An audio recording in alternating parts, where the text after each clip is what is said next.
Yeah. Mic check 1 2. Peace to the Screen Kings crew in the digital lounge. After hours swing, football banter, late night vibes. Only real ones here. Subscribe and survive. Yo, it's 2 a.m. light dim like a VAR booth. After hours FC where we speak the raw truth. No scripts, no beef, just vibes and finesse. We click, go live. Now we clean the mix. Stand on the panel, voice slick like lacquer, cracking jokes like you Wenger with the banter factor. There's Rosie in the chat, always dropping the heat with them one-liners quicker than a soccer fast feet.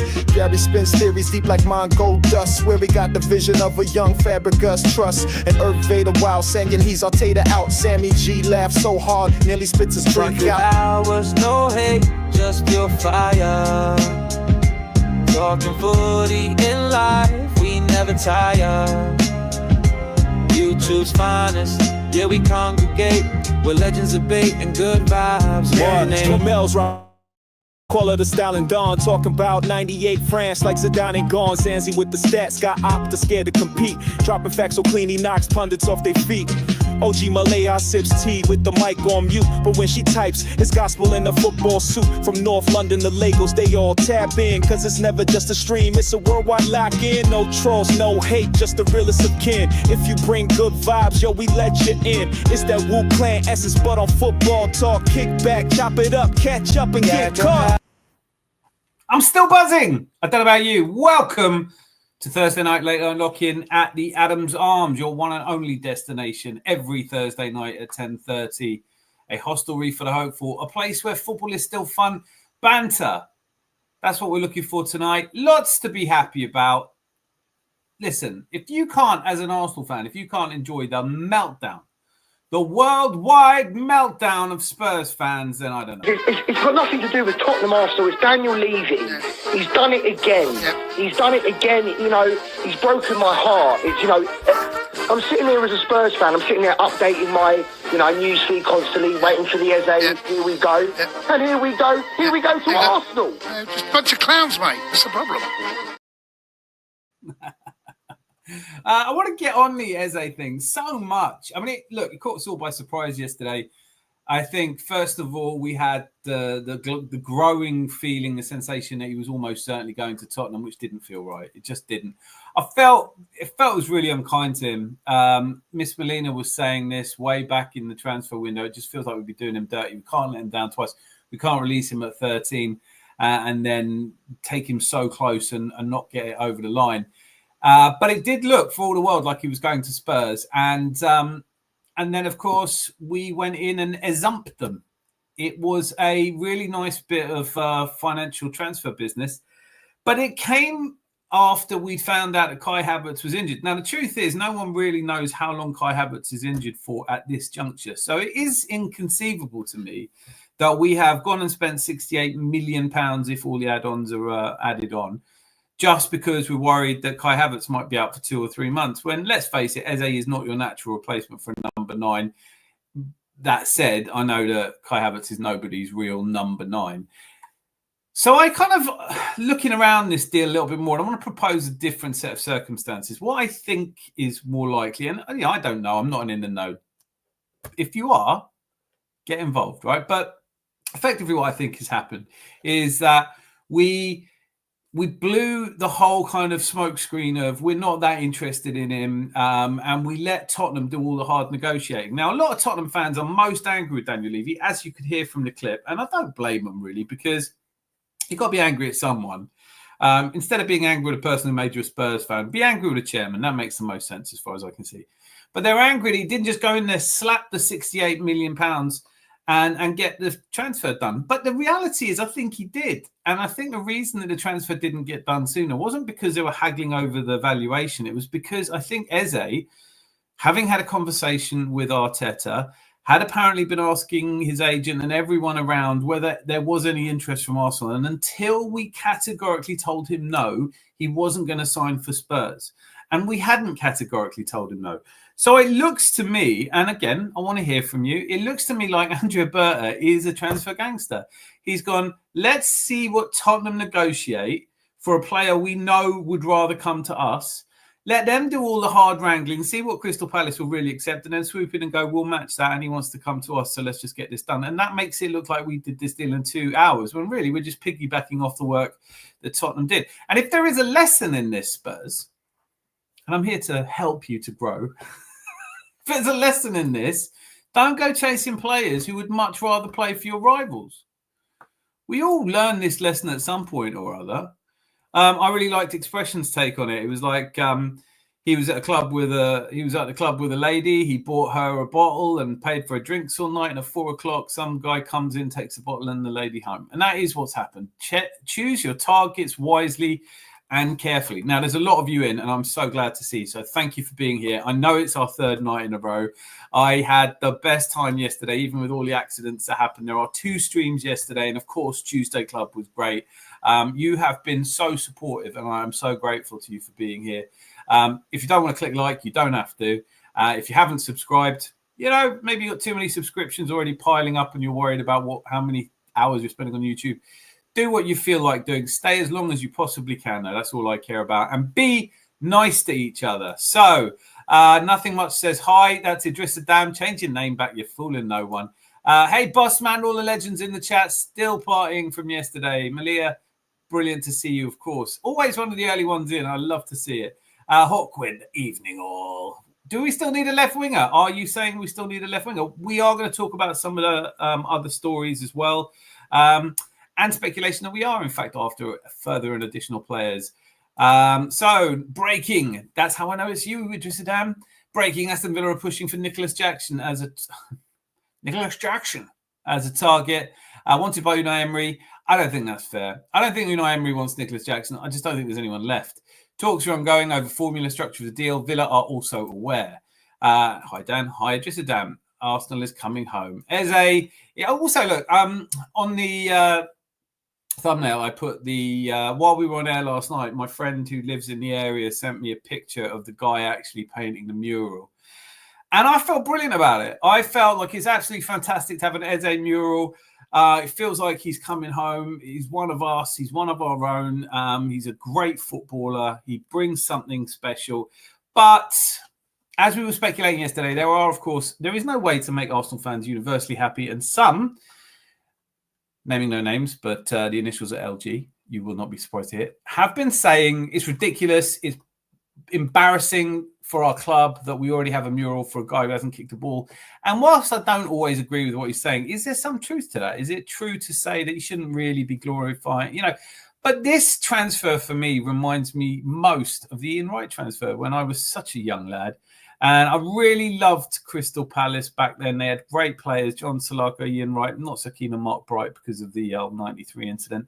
But before that, I was. And they had some really great players, and they were a really good team. They were unlucky not to qualify for Europe, despite the fact they would have qualified, but English teams were banned. So it's great to see Crystal Palace playing in the Conference League tonight. And, of course, Eze not playing. All things we're going to discuss, I'm quite certain. The situation at Arsenal with this mural, though, we didn't do a mural for Ian Wright before he arrived. We still expected him to kick a ball. The other transfer everybody's been reminded of with this one, or 2 actually. One is Sol Campbell, just because it's not often you get to see Spurs fans so really openly upset. But the other one is Manu Petit, which was an absolutely classic. He was on his way in a cab, paid for by Tottenham, to sign for Tottenham when David Dean called him and said, yeah, just come to Arsenal instead. So Tottenham famously ended up paying for the taxi, which brought Manu Petit to Arsenal. These all feel similar. Again, I can't remember last time a club did a mural for someone. Rance was saying that, I find him really insightful and interesting and quite amusing. And he was making a point that this is what makes us such a banterful club, because we go to these lengths. Personally, I'm sticking my original feeling. I'm really glad there's a mural. I want to show him nothing but love coming in. It's not like we did a mural for Madueke. It's not like we did one for Zubamendi. We don't typically, but this one just feels special. Not just the quality of the player, not just the attractive football that we know him for, not just the fact that he's an Arsenal player. He was an Arsenal player at 13, was let go and cried about it, was honest about it, has always followed the club ever since. This just feels like the right thing to do to celebrate and be gloriously happy that we have pulled the rug out from under Tottenham. But as I just said, if you really want to avoid being gazumped, don't flirt with people out of your league. I'm so happy Eberiche Eze is wearing number 10 shirt. Has that been confirmed? I've seen it a few times. I haven't seen it confirmed. I think Vieira's currently on the 10 anyway, so someone needs it. What is the Crystal Palace score now? They won 1-0, as far as I know, didn't they? Yeah, it was 1-0 at full time. Mateta scored on the 54th minute. Of course, Eze didn't play. There had been massive speculation that he would play. That actually, what Crystal Palace were delaying Tottenham's bid because they said they wanted him to play in the Conference League. Of course, soon. And all that I heard was that Eze really wanted to play tonight, but Crystal Palace, to protect their investment, and Arsenal, of course, insisted, look, no. He is doing his medical tomorrow. I hope the PR team, who I've been a bit critical of lately, and by a bit, I mean massively, and I just don't think they're doing their job properly. We don't hear enough news coming out of Arsenal. Most of it's piecemeal and formed together from other places. This needs to improve. We're a club our size. We need to be better at managing information. Hawkwind, Malia, and then there's all of this. Zanzi's here nice and early. We'll get you on. Sup, you one for Gooners and non-Gooners. And Sean's here, Hubi Mendy. That chat covers like the like button on my phone. That's why I don't always click like straight away. Click like whenever you want. Don't have to click like. I don't get paid for likes. Hi, Zanzi says nothing much. And then it's okay for me if you lose the next game. Anders Kjellstrand. We're not going to lose against Leeds. I think that's fair. Ribbit from nothing much, which is unusual. And nothing much. Feeling relaxed at Eze today. Easy today. Eberiche Eze is going to wear the number 10 shirts. You've just said that. Evening, landlord. I'll have a pint of We've Got Eze and a packet of extra salty spuds, please. They are salty. And listen, you know what? I wouldn't want to give them the satisfaction. Are you getting an Arsenal shirt with Eze? No, I'm not getting an Arsenal shirt. 5-year contracts. He's 27 now, isn't he? So he'll be 32. It's a good time period to get him. I think he's about the same age that Ian Wright was, perhaps a bit younger, in fact.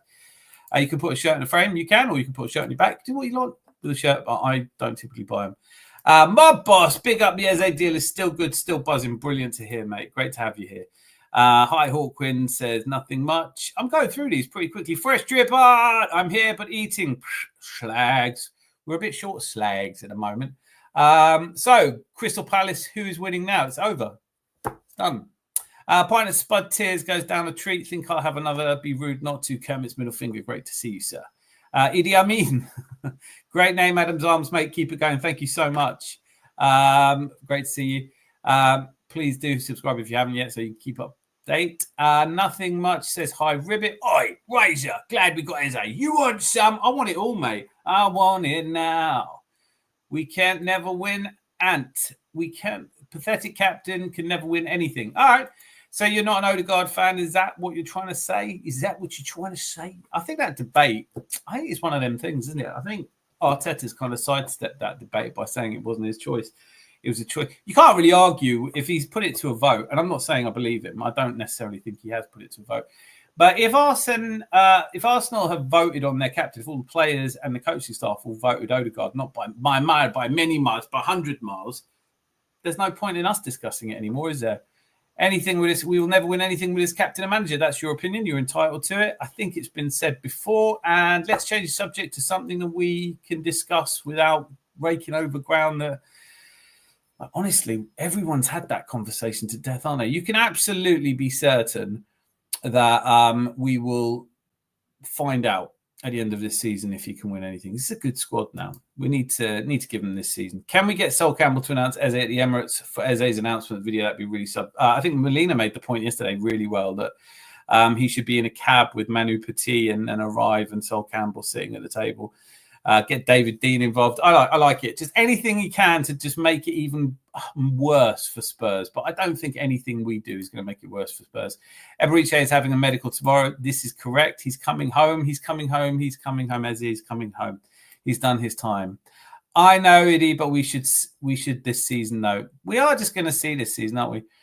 Sol announcing. No, we don't talk about that word. That's a warning. Fresh trip. Oh, that's really mean, but I like your thinking. Hello. Did we get Eze? Yet. Heard he's going down the lane. He isn't. He isn't. He's not going down the lane. right, do you know what? I'm going to move past some of your comments. You're getting really close there, Iddy. You're getting really close. Try not to get to that level of commentary, yeah? Zanzi, I agree. It's only the Yid, so it's nationally known to be okay. Did you see Lookman to Arsenal? Seen it for months. Just don't think it's going to happen. His agents are in London, really trying to get him a deal anywhere they can. He doesn't want to stay at Atalanta. What's good, Gary, DWT? Gary's here. Thank goodness. Eze will start next week against Liverpool. You have no idea, nothing much. Idris Adam, or whatever you're calling yourself at the moment. Go back to Idris Adam. We preferred that. And I like the pink. So, DWT, we've always had Eze. Feels like it. I've got a feeling about Lookman to Arsenal. Feelings, nothing matters less than feelings. Dripper, everything Eze at the moment. Right, how are you doing today? So I think the other one that's really interesting, the other story that's really interesting is, of course, is Alexander Isak. Will Alexander Isak be leaving Newcastle? Can you let me know in the comments what you think about that? Because I am intrigued. I'm well, nothing much. I'm tired from all the noise yesterday. We needed a good rest today. I definitely didn't get as much sleep as I was anticipating yesterday, which may mean that I don't do as long a night tonight. This is usually the Thursday night lock-in. Silly, really. I'm thinking of changing the Thursday night lock-in to Friday night because Friday is the day I have to get up earliest. I can't change my name until 14th day. Why did you change it in the first place? What were you doing? You're just trying to be like Luca. Just get another account. Big up to Dan, Danzy Bar, DWT, Rosie, Miss Melina, and all the chat. Smash the like button. All these legends. And so, in time-honoured fashion on a Thursday, there are lots of clips that we can play, lots of things we can enjoy. Effectively, though, Tottenham crying all day long. Tottenham saying all kinds of horrible things about their chairman, Daniel Levy. Do you think he is... as I said at the intro, I think what's happened is he's negotiated. Eze hasn't said no. He wanted to keep it in his back pocket in case he couldn't get the Arsenal deal. I do think if we hadn't swooped in, then Eze probably would be a Tottenham player. But it is funny how many Tottenham players have effectively said that they wanted him and he was going to be the missing piece and he was going to be brilliant for them. And then as soon as we signed him, they're kind of questioning him. This is not a betrayal of Tottenham, to be clear. I don't think that's it. It's still me, Dan. I know. Lucky Singh here. Thank goodness. Big transfer news. He's at Liverpool. Rasmus Højlund to Napoli, maybe Atalanta. I definitely think Rasmus will go back to Italy. But he wasn't prolific in Italy. I don't know why. I think he showed a lot of good qualities. I am really fed up with the narrative that he's the worst striker in the league. I absolutely don't think so. But he has had a really miserable time at Man United, and it's obviously the doors are closed on him. I'm with DWT Eze all the way, lol. And now, welcoming to the stage, the one, the only, Zanzi. Oh, sorry, yeah, Gary. Yeah, no, look, we know you're not doing match of the day, but Eze's not going to Tottenham. All right, yeah, go on, fuck off. Sorry about that. Is that Gary again? Yeah. Is he with you or is he on the phone? He was on the phone, but he's gone now. He doesn't leave you alone, does he? No, well, I hope he does. Well, you know what? You're just going to have to be firm with him. Yeah, I know, that's what I don't want to be with him. Anyway, Eze is no longer in the cellar. I've left him out. Thank you so much. We needed him. What do you think about the fact that he's got a mural already? So what? He's got a mural. Yeah. Yeah, okay, fine. I mean, he's a lifelong gooner and he's always wanted to come to Arsenal and he's coming back. And someone said, you know what, I'm going to put a mural up for Eze because that's how much I love him. Yeah. But is it the sort of thing you see at other clubs? I mean, I don't see Liverpool doing it. Well, yeah, but they haven't got Eze, have they? No, they haven't. I know what you mean. I would hope you would. Otherwise, all the time I've known you has given me the false impression of you. Oh, dear. I don't know. I really liked it. Honestly, I was doing the show last night when I got the WhatsApp of the actual painting happening, and you couldn't really tell it was Eze then. Obviously, I thought it was because my friend told me it was. But and I was just happy. I was just really pleased. I think it's a lovely move. Well done. Yes, let's welcome him. Let's make a fuss of him. Let's be the kind of fans who support their team, who get behind their team. I know It's a really weird thing to say in this day and age. But yeah, Jamie O'Hara on TalkSport was absolutely hilarious. I thought Jason Cundy, much as I dislike him, did a really great job. I had the little violin out. He was doing, he had the clown suit on. He had the little baby. Oh, Tottenham fans. I don't know. I don't think I would behave like Tottenham fans did. It just felt a little bit much. Let's have another quick Butchers for those of you who came in a bit later. It's got nothing to do with Tottenham Arsenal. It's Daniel Levy. He's done it again. He's done it again. You know, he's broken my heart. It's, you know, I'm sitting here as a Spurs fan. I'm sitting there updating my, you know, newsfeed constantly, waiting for the Eze. Here we go. And here we go. Here we go to Arsenal. Just a bunch of clowns, mate. That's the problem. Dr. Level. I don't know what to make of it. I don't feel like he deserves the shit he's getting, but I do think he's a closet gooner. He's not a closet gooner. He's a gooner. He's an out-and-out gooner. You think he should turn up to one of the matches in an Arsenal kit? Who? Get all buy books. Dr. Level. Oh, right. I thought you were talking about Eze again. No, Sorry. we know Eze. I mean, obviously Eze's a gooner. He's intelligent. Big up the community. E. Ross, good to see you. And breaking. Change the name, but you can't change the boy, can you? Breaking. Crystal Palace added Jeremy Pino to their list of targets. Is all it. Why is that? Why would that be interesting? That's not interesting. I'm not trying to be cold, but that's not interesting. I heard a little story about Glenda coming to Arsenal from Chelsea. Oh, sorry, not Glenda. Well, Nicholas Jackson. Sorry, Miss Jackson. No. That was the threat when. So actually, here's No. I heard it last night. Heard it on the grapevine. No, it wasn't last night. It was earlier this morning, actually.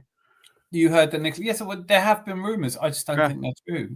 I'm not giving that a done and dusted. As you know, when I say something is done and dusted, it's funny listening to Jamie O'Hara say done and dusted at the start of that clip as well. I was like, I know you watch your show.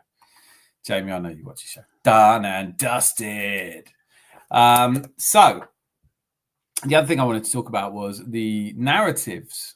People just jump on these, don't they? Just go, right, this is definitely true because I feel like it is. That we went ahead with the Eze transfer because Kai Havertz is injured, even though it now looks like he might only be out for a month. No one has any idea, and Eze isn't exactly covered for a 9 anyway. We were quite obviously interested in signing Eze for the last 10 days, and we just let Tottenham do all the negotiating, and then we're like, right, so you'll accept 67,500,000. Oh, we'll pay that then.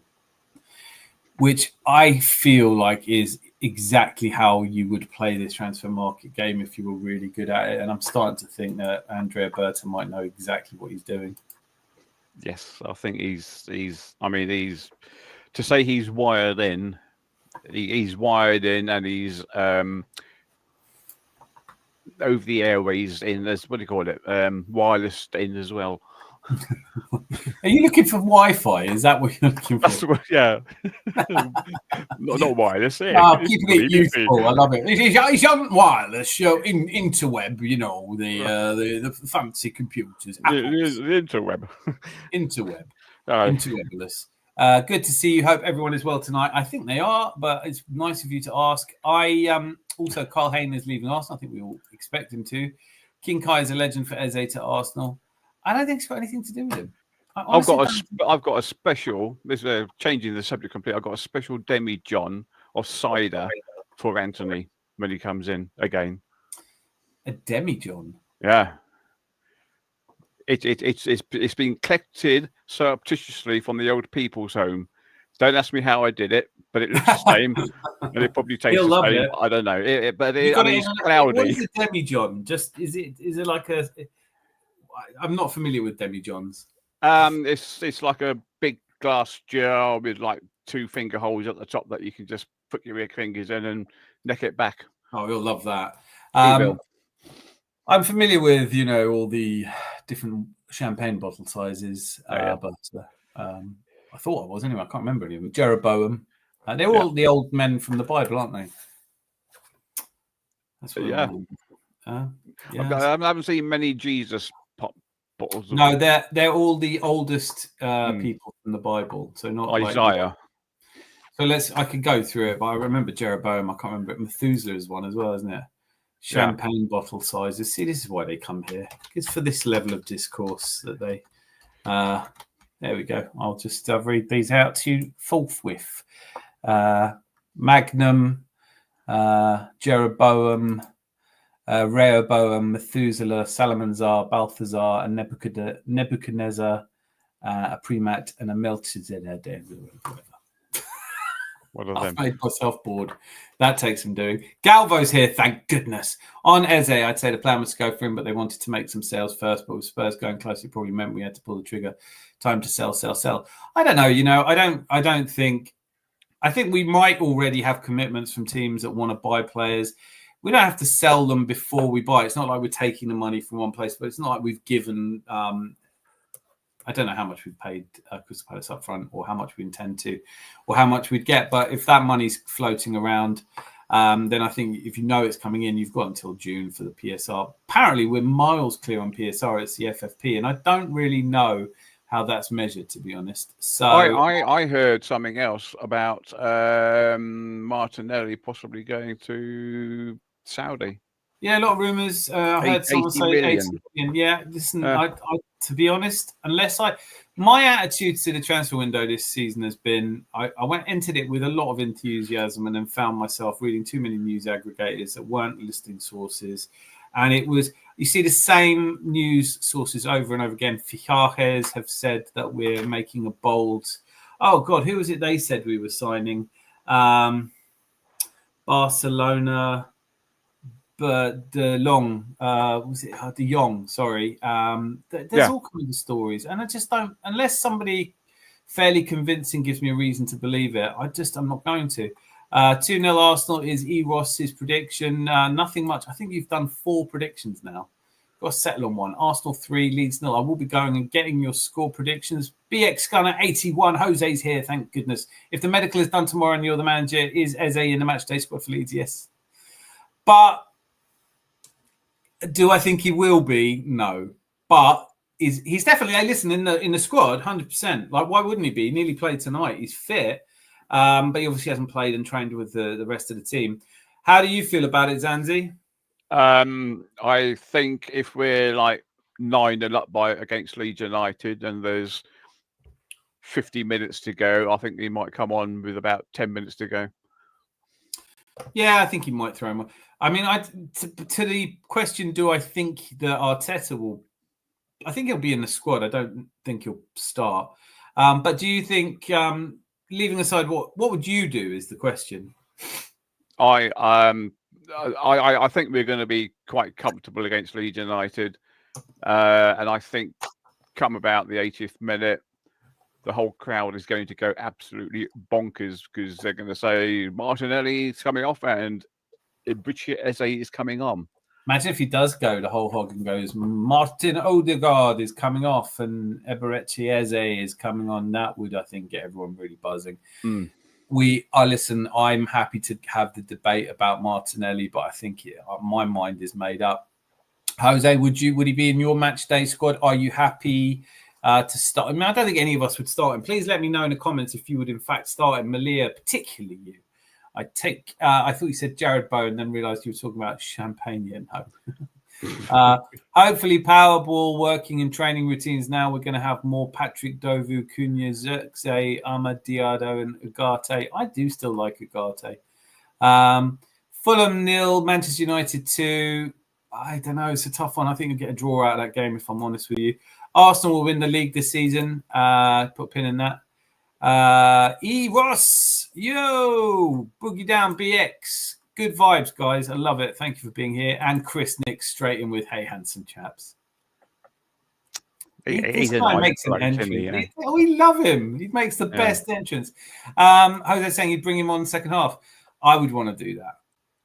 Is that too much? Are we just being No. I mean, maybe not for the whole second half, but definitely 65 minutes. Just why not?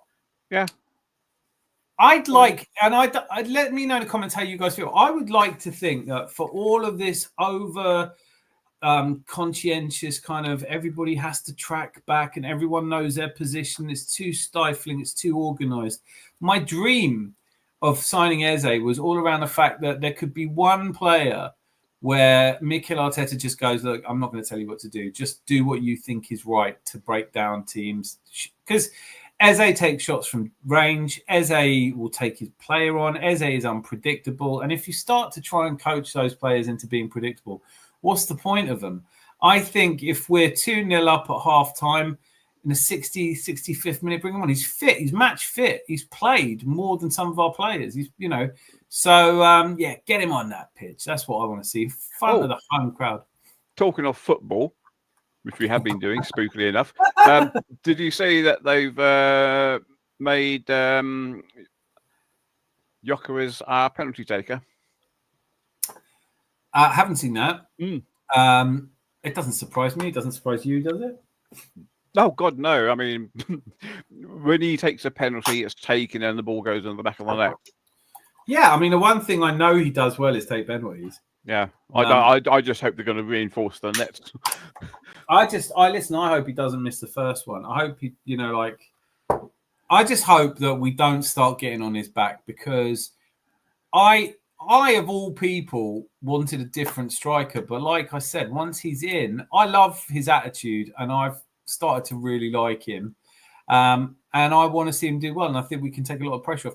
So many times, and all anyone ever wants to talk about Arsenal with Arsenal fans is, do you need to win something this season? Surely everyone needs to win something this season. The pressure's on every team. I mean, like Liverpool can't go a season without winning things and be a big club. You have to win things to be a big club. I will still love Arsenal even if we're not a big club, but I do want to see us win something. And I don't think I'd be happy with a League Cup. So let's make this the Premier League, or if you're the Champions League final, and we could talk about it from there. But we have to roll the dice a little bit. First home game of the season is traditionally not a great game. Last year, Wolves wasn't a great game. They're not usually good games, but as long as we win them, we're 6 from 6. I could take that. Crystal Palace boss Oliver Glasner confirms Eberechi's exit. I wish I did not see that. That's great breaking. That's a good bit of breaking news. Big statement. Arsenal move now imminent. Oh, imagine if he does go to Tottenham after all this. Imagine if they somehow convince him. Malia says, I'd bring him on for Leeds, but maybe second half of Liverpool. You wouldn't bring him on for Leeds, but maybe second half of Liverpool. I don't think we want to be. Listen, that's not a game I want to see him come on as a sub. I want him to start by then, really. Going for 3-0 against Leeds. I am as well. I will take, remember that, stick a pin in it. I will try and, Malia, I know you have an earlier bedtime than some of us, so I will be going through this very short order when there's a few more people around.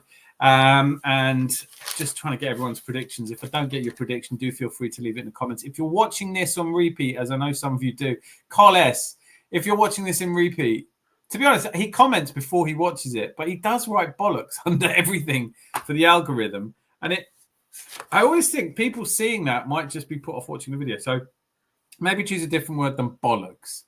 I have to admit, with young Miss Meliha there, yeah, apart from being a very, very nice girl, she's also very posh because she knows her fucking champagne bottles, doesn't she? Eh? How do you know that? Well, when she's talking about Gerard Bowen. No, because she heard me say it. Yeah, I know. But then she thought automatically, champagne. Of course it has. Oh, no, certain. I would like to guess that I don't think Malia drinks champagne. I don't know. I think she does with a straw. I don't think it's anyway. Did you see the video of Eze training? The report asked him if he's going to Tottenham. Eze's response was, give it a rest. I know. It was so funny that the guy from Sky was standing like arm's reach from Eze talking about him. And Eze just turned around to give it a rest. And he was like, I'm not going to give it a rest, Eze. I just love the character. Like sometimes football is about the personalities. When we signed Ian Wright, I was just pleased because I was a fan. I was just a fan of his. I liked watching him play football. I feel that way about Eze. Really feel that way about Eze. Lucky Singh says we're going to work on a little bit too much Fulham. Glad Xerxes, Patrick, Dorgu, Cunha, and we're going work on having a little bit too much. Do you think you're going to have the possession against Fulham? Listen, it's a tough place to go, Craven Cottage. I think you're not ready yet. I do think you've improved as a team. I don't see it being 0-2. Sorry, I really don't. I think 2-2 is more likely. And more breaking news from the breaking news machine that is nothing much, or as we all know, you Drissadam. Official confirmed Douglas Luiz signs as new Nottingham Forest €30 million package on loan with obligation. Really didn't work out for him at Juventus. But I really rated him before he went. So I think I think Nottingham Forest are doing bits in the transfer business at the moment. Can't really explain how Edu suddenly found his checkbook skills. Lads, I've started to imagine a Calafiori Eze link up exciting. There are so many permutations now. Whatever you feel about this season, there are no excuses. This is the kind of squad where I'm not trying to open the Arteta debate up. I'm really not. You know I'm not. But if you give this squad to a really good manager, you get results. This is a good squad. It might not be elite at every level, but Gyökeres has the best goal-scoring record in Europe. Zubimendi is understudy to the Ballon d'Or winner. Declan Rice is everybody's favourite because he's a Rolls-Royce of an engine. Bukayo Saka is the star boy. Eberechi Eze or Odegaard are interchangeable, and if you've got Eze now and Odegaard is a flop this season, so be it. Okay, the left wing's still a bit of a problem, but you've got nothing but talent in the back four. Miles Lewis-Skelly, Calafiori. We've still got Zinchenko. I don't know how long for. We can still play Kivior out wide left, but we don't want to. And Timber can play left. On the right, you've got Timber or Ben White. Saliba, Gabriel, Mosquera looks decent. Kivior already mentioned. And David Raya, or formerly the most expensive goalkeeper in history. This is a squad that you can't... What would you do to improve this squad realistically? Yes, we want to see Rodrigo come in. I wouldn't mind Vinicius Jr. coming in. But in reality, this is a squad which is set up. If it's not quite as good as Liverpool, there's not much we can do about it. Man City obviously have had a more successful winning team for longer, but I think they've started to deplete a little bit. This season, we have the squad to do the business. I'm not saying other things can't go wrong and we could get unlucky, but you do have to look at it and say, if you don't do it by now, what are you going to do? We've easily got the strongest squad in depth that I can remember. Yeah, that I would agree with. This is the best transfer. And listen, I don't necessarily think that it's the best transfer window I've ever seen. I've seen other teams have them. But for us, and it's a damning comment really probably more about us, but this is the best transfer window I can remember. We have gone out and got business. And Eze coming in is the jewel in the crown. So I suddenly don't feel he's opening round to fixtures so much. It has exactly that, Jose. It's exactly that. It's made me feel like we've got something exciting to watch. Because let's be honest, Man United game was really worrying. I know that some of the tacticos and the big brains have looked at it and gone, but we did lots of different things. And I understand that. And on some level, I can appreciate that. But as a normal football fan who just watches a game, it was boring.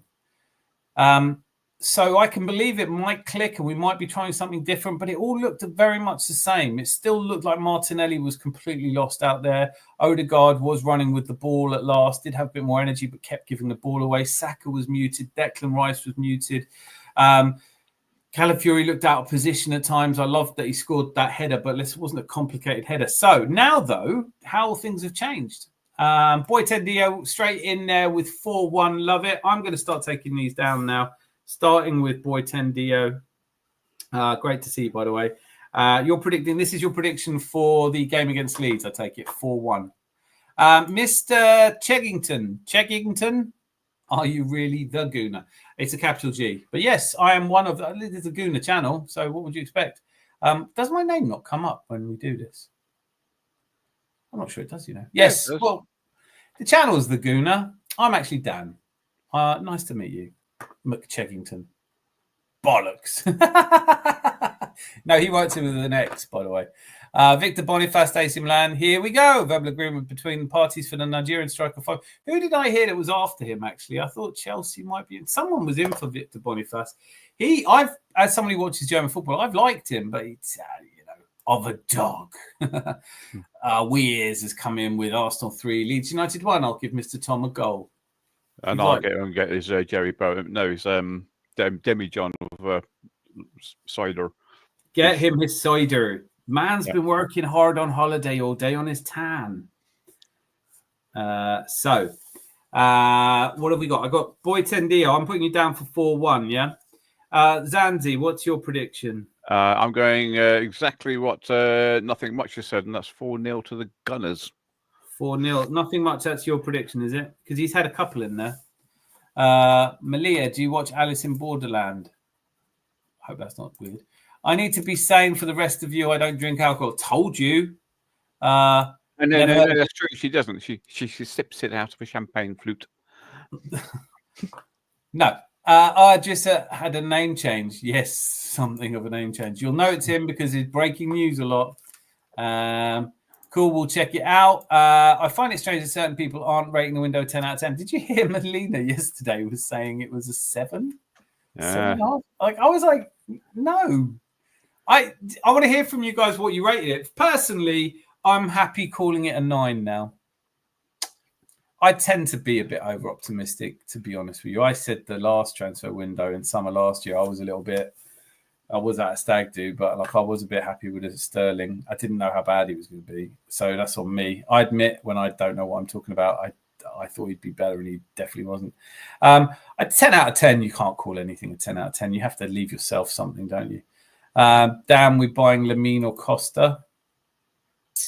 Are you? What are those little letters that happen after things? I don't really understand that. Is that Russian or Cyrillic or something?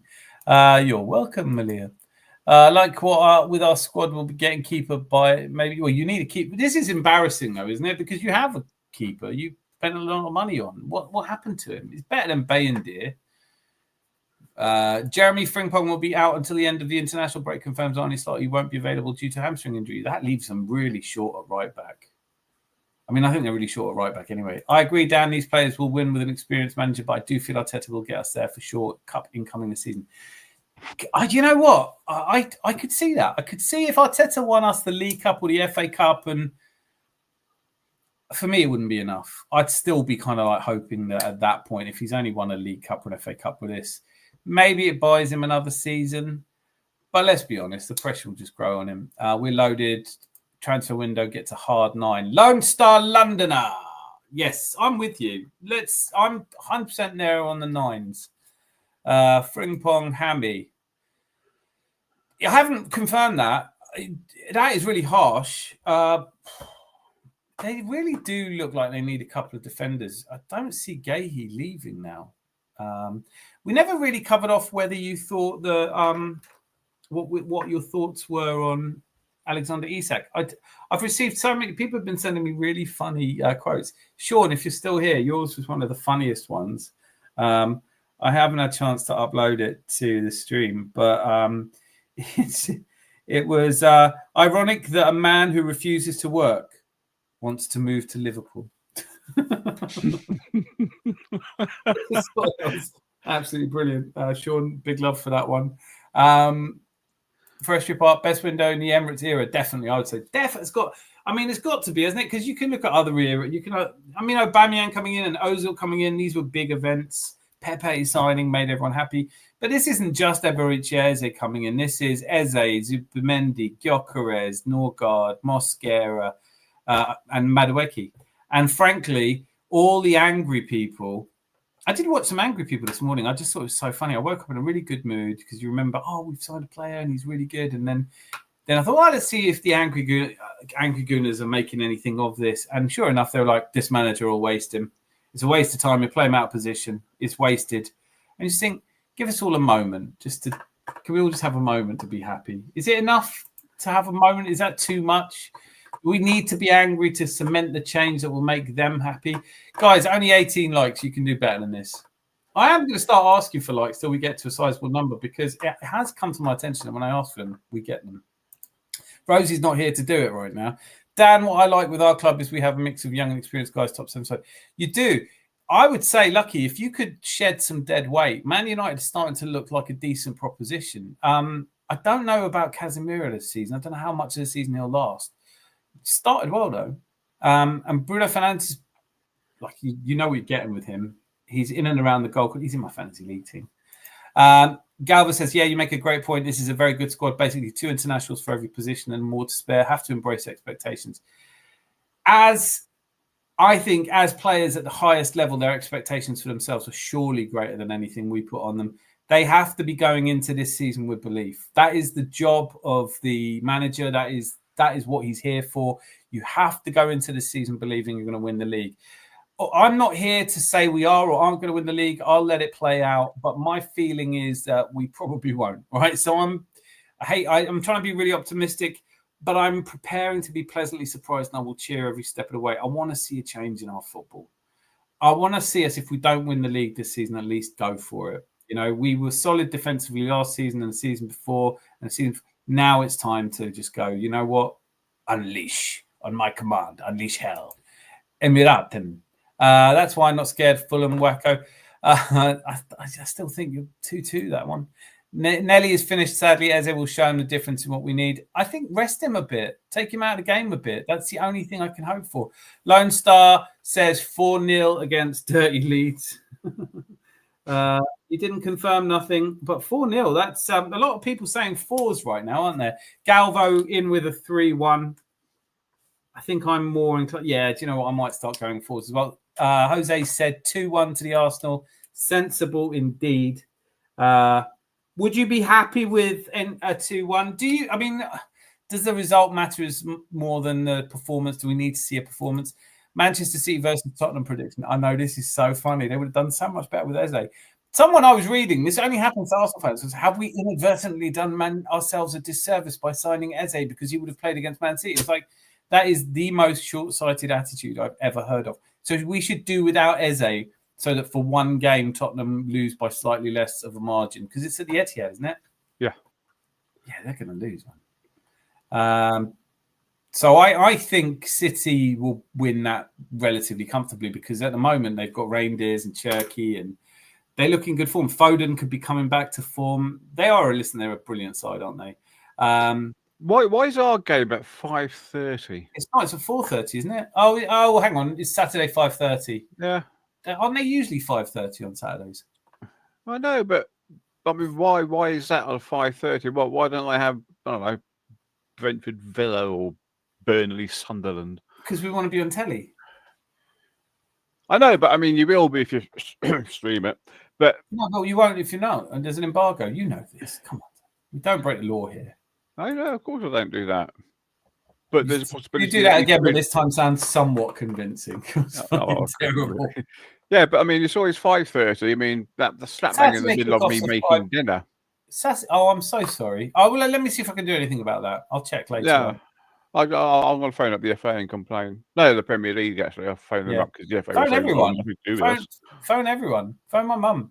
Lucky Singh, 3-0 Arsenal Leeds United. If I phoned your mum, she's saying, Dad, there's a weird bloke on the phone. She likes that. Oh, right, yeah. You got nothing to worry about there.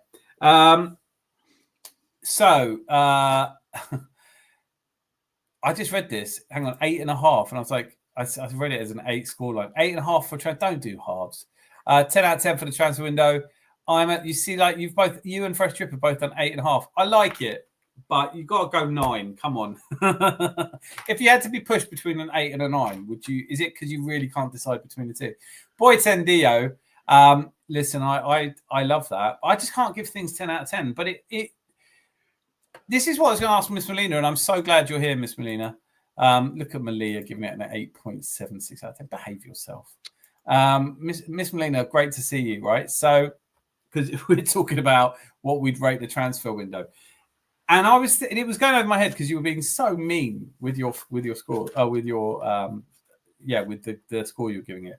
And I was thinking, okay, so if you took all of the transfer windows you've ever seen and you gave a 10 out of 10 to the best and 1 out of 10 to the worst, because there's been at least 10, surely this is the best transfer window you've ever seen. So surely this is a 10 out of 10, no? That's what Boy Tendio is saying. I get the 8.5. That feels comfortable for me. But if I couldn't have a half, I would just go what the hell and say 9. And Huber Mendy is saying 9 out of 10. Sean, give us an idea. So is Paul Annis. Great to see you, by the way. But let me know what your score predictions, Paul and Sean, for Saturday.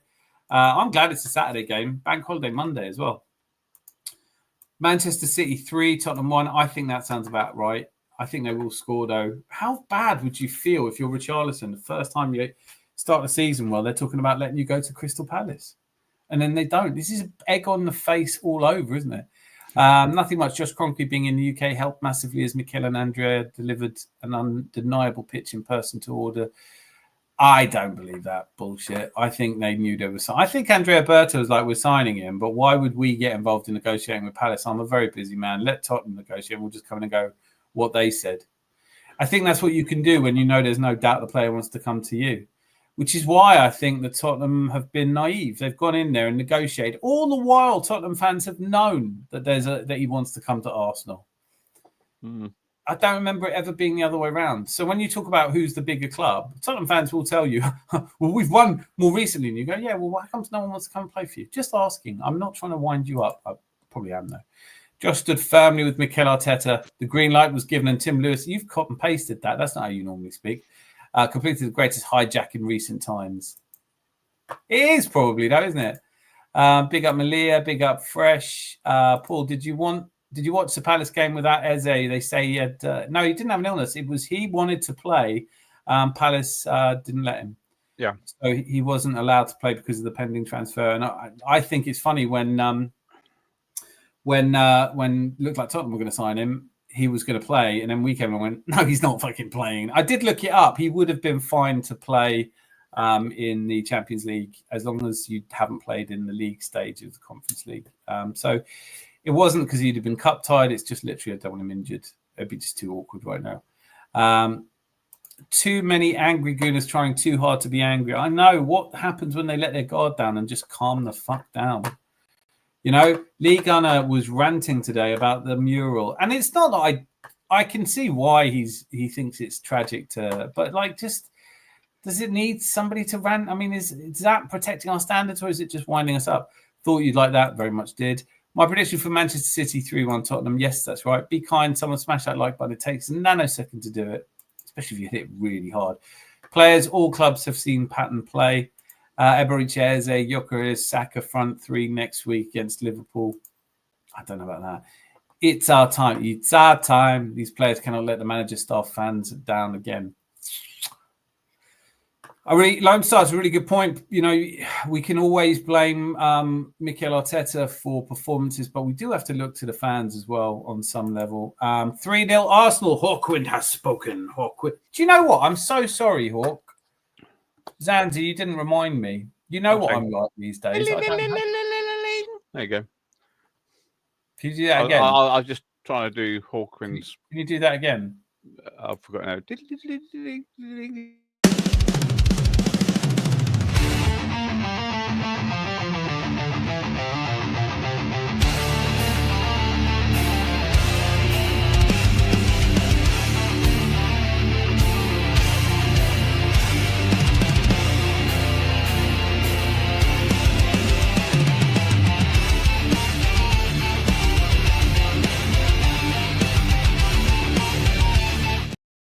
I think that is actually the most requested song when people say, oh, can you just play that? I love it. I don't think I've ever played it all the way through, apart from at the end. Lone Star Londoner is, I think that's now available on the old playlist as well. 9 out of 10 says Sean. 9 out of 10 says Paul Annis. I've read all those. I'm just terrible like this. Where are we up to? Did you watch the Palace game? No. Fresh, be kind, smash the like. And Lone Star Londoner. Right, I can see Leeds scoring against us. I can't see Leeds scoring against us. I can see anyone scoring against us. I mean, to be fair, I think Man United nearly scored against us. We look a little bit more open at the back than we have been. Nothing much. Eze to take a free kick now. Yeah, how brilliant. Yeah. Naif, you absolute diamond. Why not think about times to come and not about the things that you've done? If your life is bad, to think just what tomorrow will do. I love it. I hope I'm always an optimist. I think that's, but first of all, keeps the lights on. Naif, you've been an absolute legend, and I really thank you for it. Zandy, make sure everyone gets all the drinks they want, and I will turn the adverts on this stream off tonight, thanks to Naif. So you all have him to thank for not being shown whatever adverts you typically get, and I don't want to know. I will get a triple of whatever Nath wants. He can have anything he wants for everyone, and he is absolutely brilliant. Dan, prediction, Manchester City 4, Tottenham 2. Didn't you already do a prediction?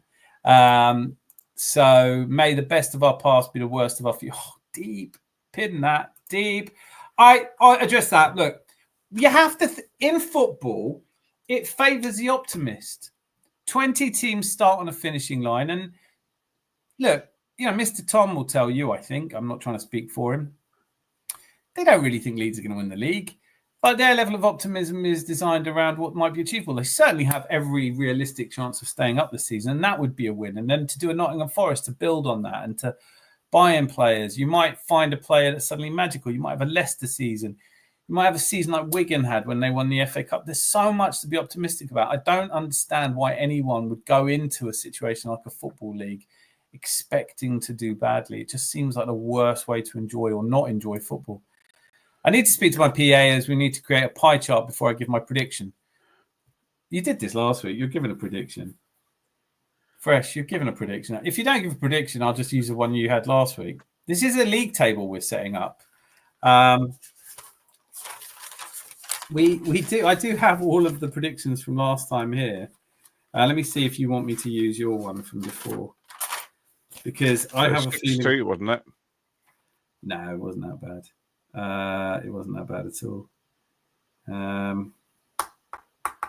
Why can't I find it? I know he did one because he did all this. Oh, I don't want to give it.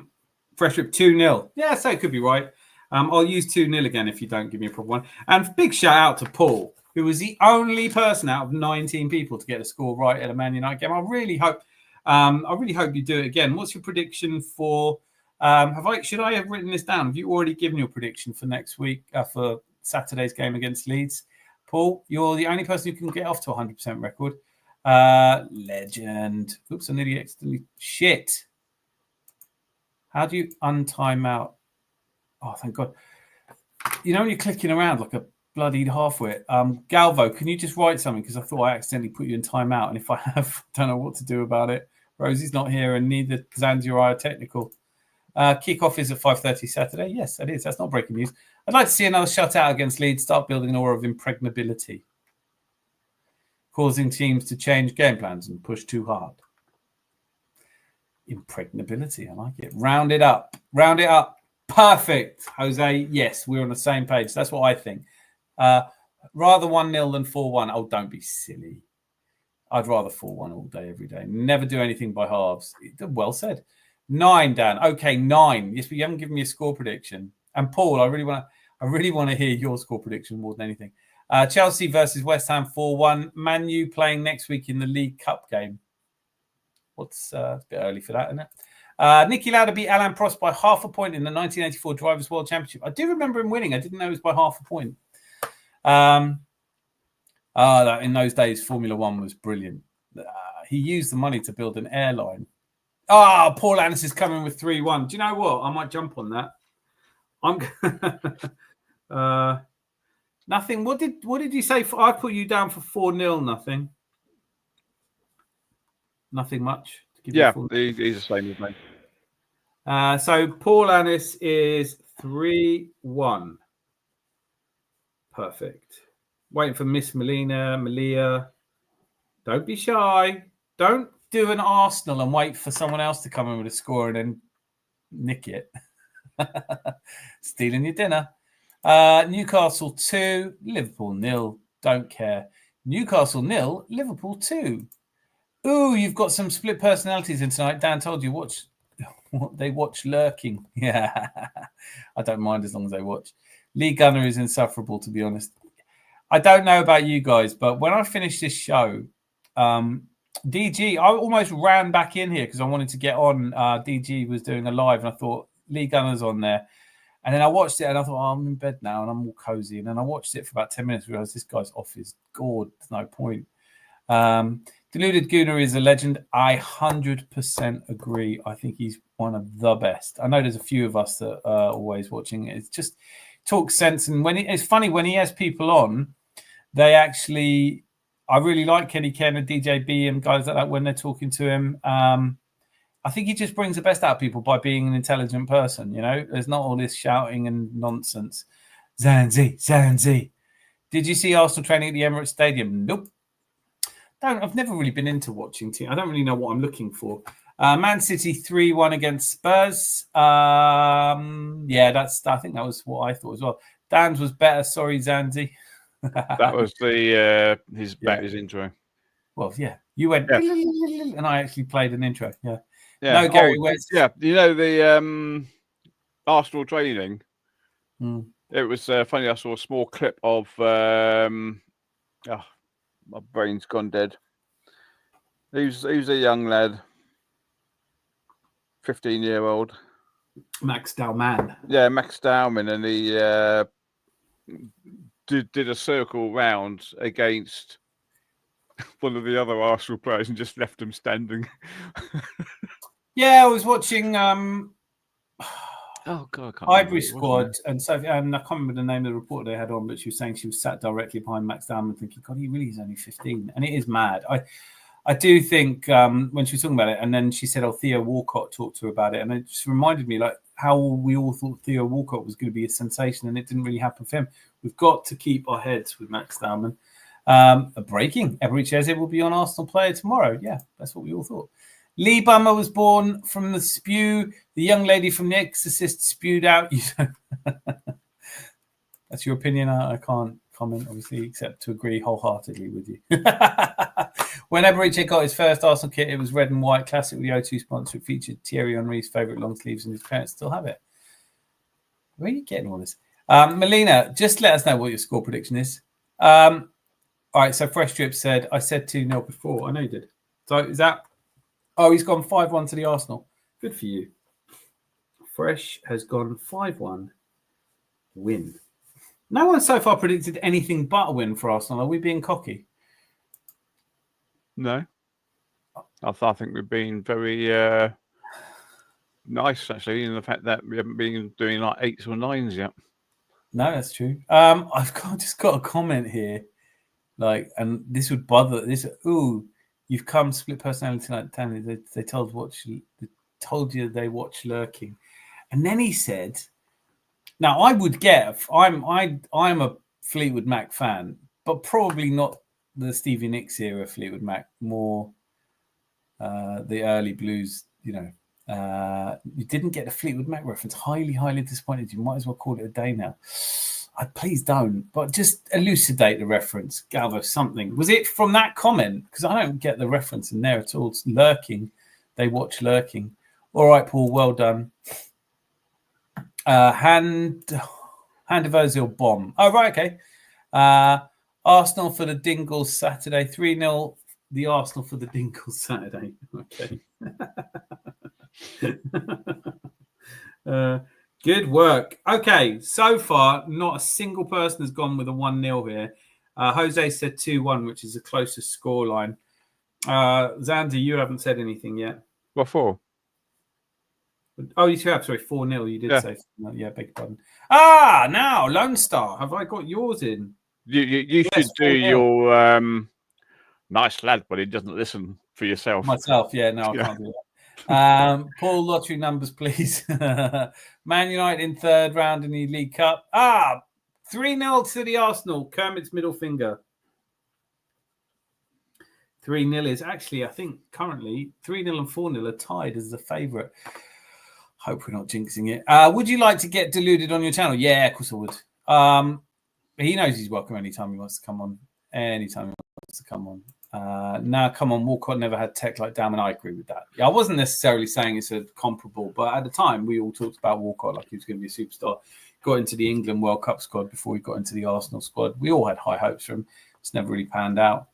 I see some hybrid squad earlier. Sophie had Geraldo and... Right, that wasn't the one I watched, but Harry... I like both.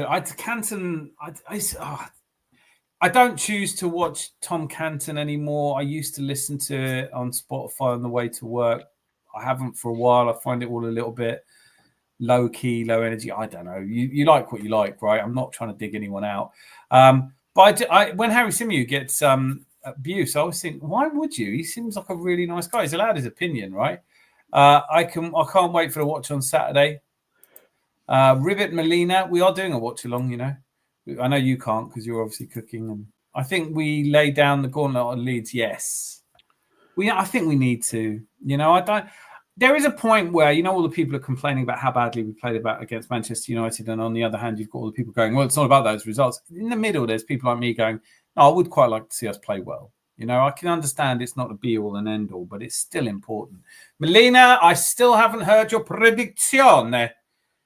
Get busy living, or get busy predicting. You should get Shane Gooner and Long-Haired Yeti on your channel. No, I shouldn't.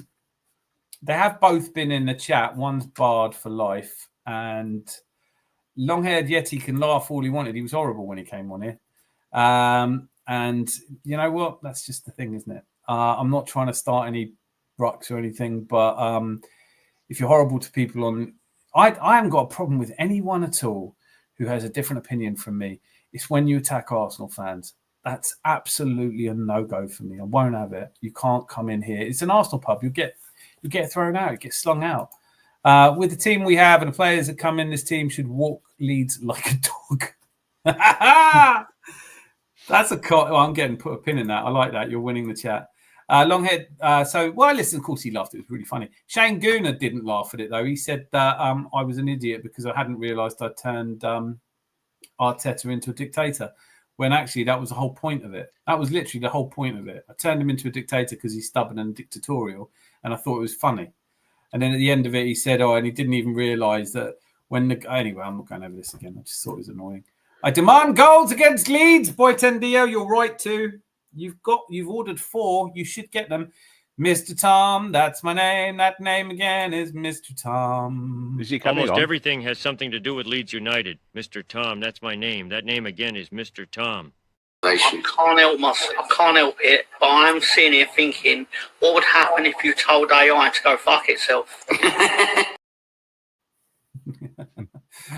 Brilliant to see you, Mr. Tom. You are, of course, welcome to come on should you wish to. We will be kind and gentle. Please, may I have your prediction for the game? Just to let you know, in case you haven't been watch lurking, and Nath, you have still got to explain that to me because I hate the idea that I missed a Peter Green Fleetwood Mac reference. Mr. Tom, what's your prediction for Saturday? Mr. Tom's predicted a boring 0-0. Has he already? Yeah. Where was that? It's just disappeared off the screen. It's going up now. He's below me. Well, don't spoiler. I look forward to you did say it. He'd be saying, I've already done it. Well, and then they'd be saying he's already done it underneath his prediction. You'd be thinking, why did he say that? No, I'll know why he said that. Canton is a dud. He's just dull. I mean, I hate doing it. I don't like it. I'm not trying to get in on anyone. Listen, there are just guys that you probably wouldn't hang around with at a wedding. Do you know what I mean? And he's one of them. It's all a little bit like. He's all a little bit, I don't know, it just feels like he's a bit too, I don't want to say too much. Rebecca Lowe, that's who it was. Really liked her. I don't know her from a hole in the ground, but she talked a lot of sense. And obviously, as a Crystal Palace fan, it is true, isn't it? Like the Crystal Palace fans have had so much class in letting Eze go compared to Newcastle fans and Isak. Saka was playing on the left side in training yesterday. I don't know why I'm giving you a South African accent, but I think it suits you. Might keep it. I'd rather watch Lee Gunner than Shane Gooner. Yeah, that's incontrovertible. Shane Gooner is just grey and angry all the time. Like literally, this manager's shit. And it's like, just give it a day. Give it a day. Like have a day where you just go, do you know what? Today I'm going to look on the bright side. I don't know what's in those breakfasts of his, but bloody hell. Mob Boss, what happened? Would you like to get Robbie on your channel? Yeah. We get like 23 people watching this, you know, like your ambitions for the channel might be somewhat higher than mine. I'm happy as long as you're all here. I predict if Robbie came on the channel, how many people would be watching? If Robbie came on, yeah. Well, it depends if you told anyone. So there'd be at least 12, 25, 30, something like that in total. 40, you never know. Yeah. You know what? I know you get nervous when we get up to the altitude numbers. We have the occasional show where something big happens. Yesterday was incredible. I'm so grateful. I don't want to go all Gwyneth Paltrow again, but I didn't even announce yesterday, and there were so many people that came and supported, and we were talking. It was brilliant. I really enjoyed it. Mr. Tom, 0-0. You're the first person to predict a draw. Probably not surprising, really. Interesting. Yeti blocked me because I called him the offspring of an orc.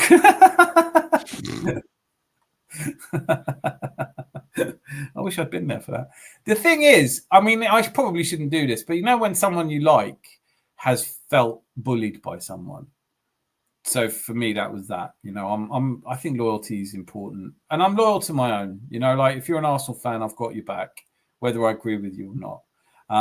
I'm happy to go in on Chelsea fans. I'm happy to go in on anyone, but not Arsenal fans. So I'm sick of hearing about these top gooners. And when I watch Shane Gooner sing in the mornings, because I don't hate everything he's saying. It's like, I have to be able to say, look, there are things he's saying where I do agree with him. But it's just the way he says it and the angry sort of demeanor and everything. It's just, I don't know. It's not for me. A lot of angry gooners are too angry to catch jokes, isn't it?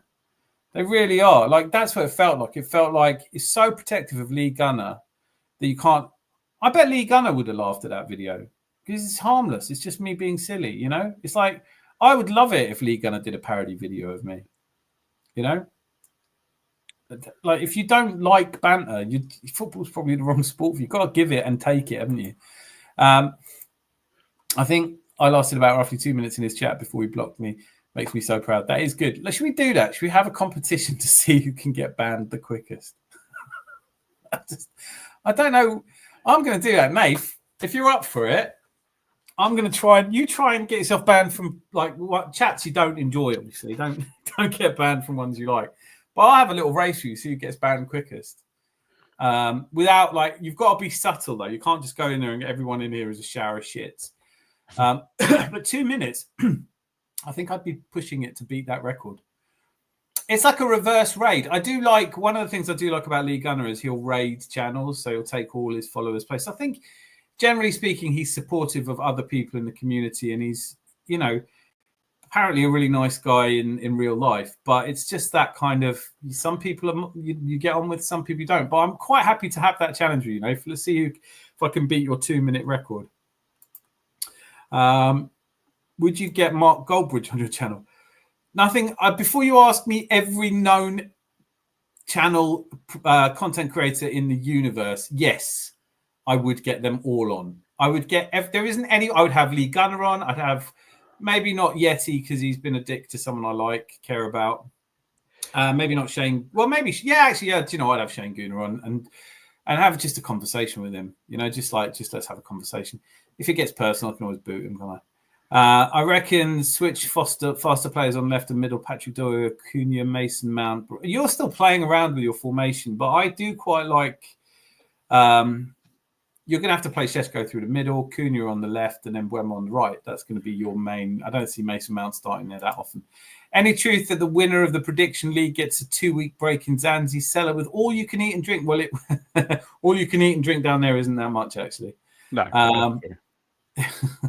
No, I mean, it's basically going to be sewer water and whatever we throw down there to kill the rats off with.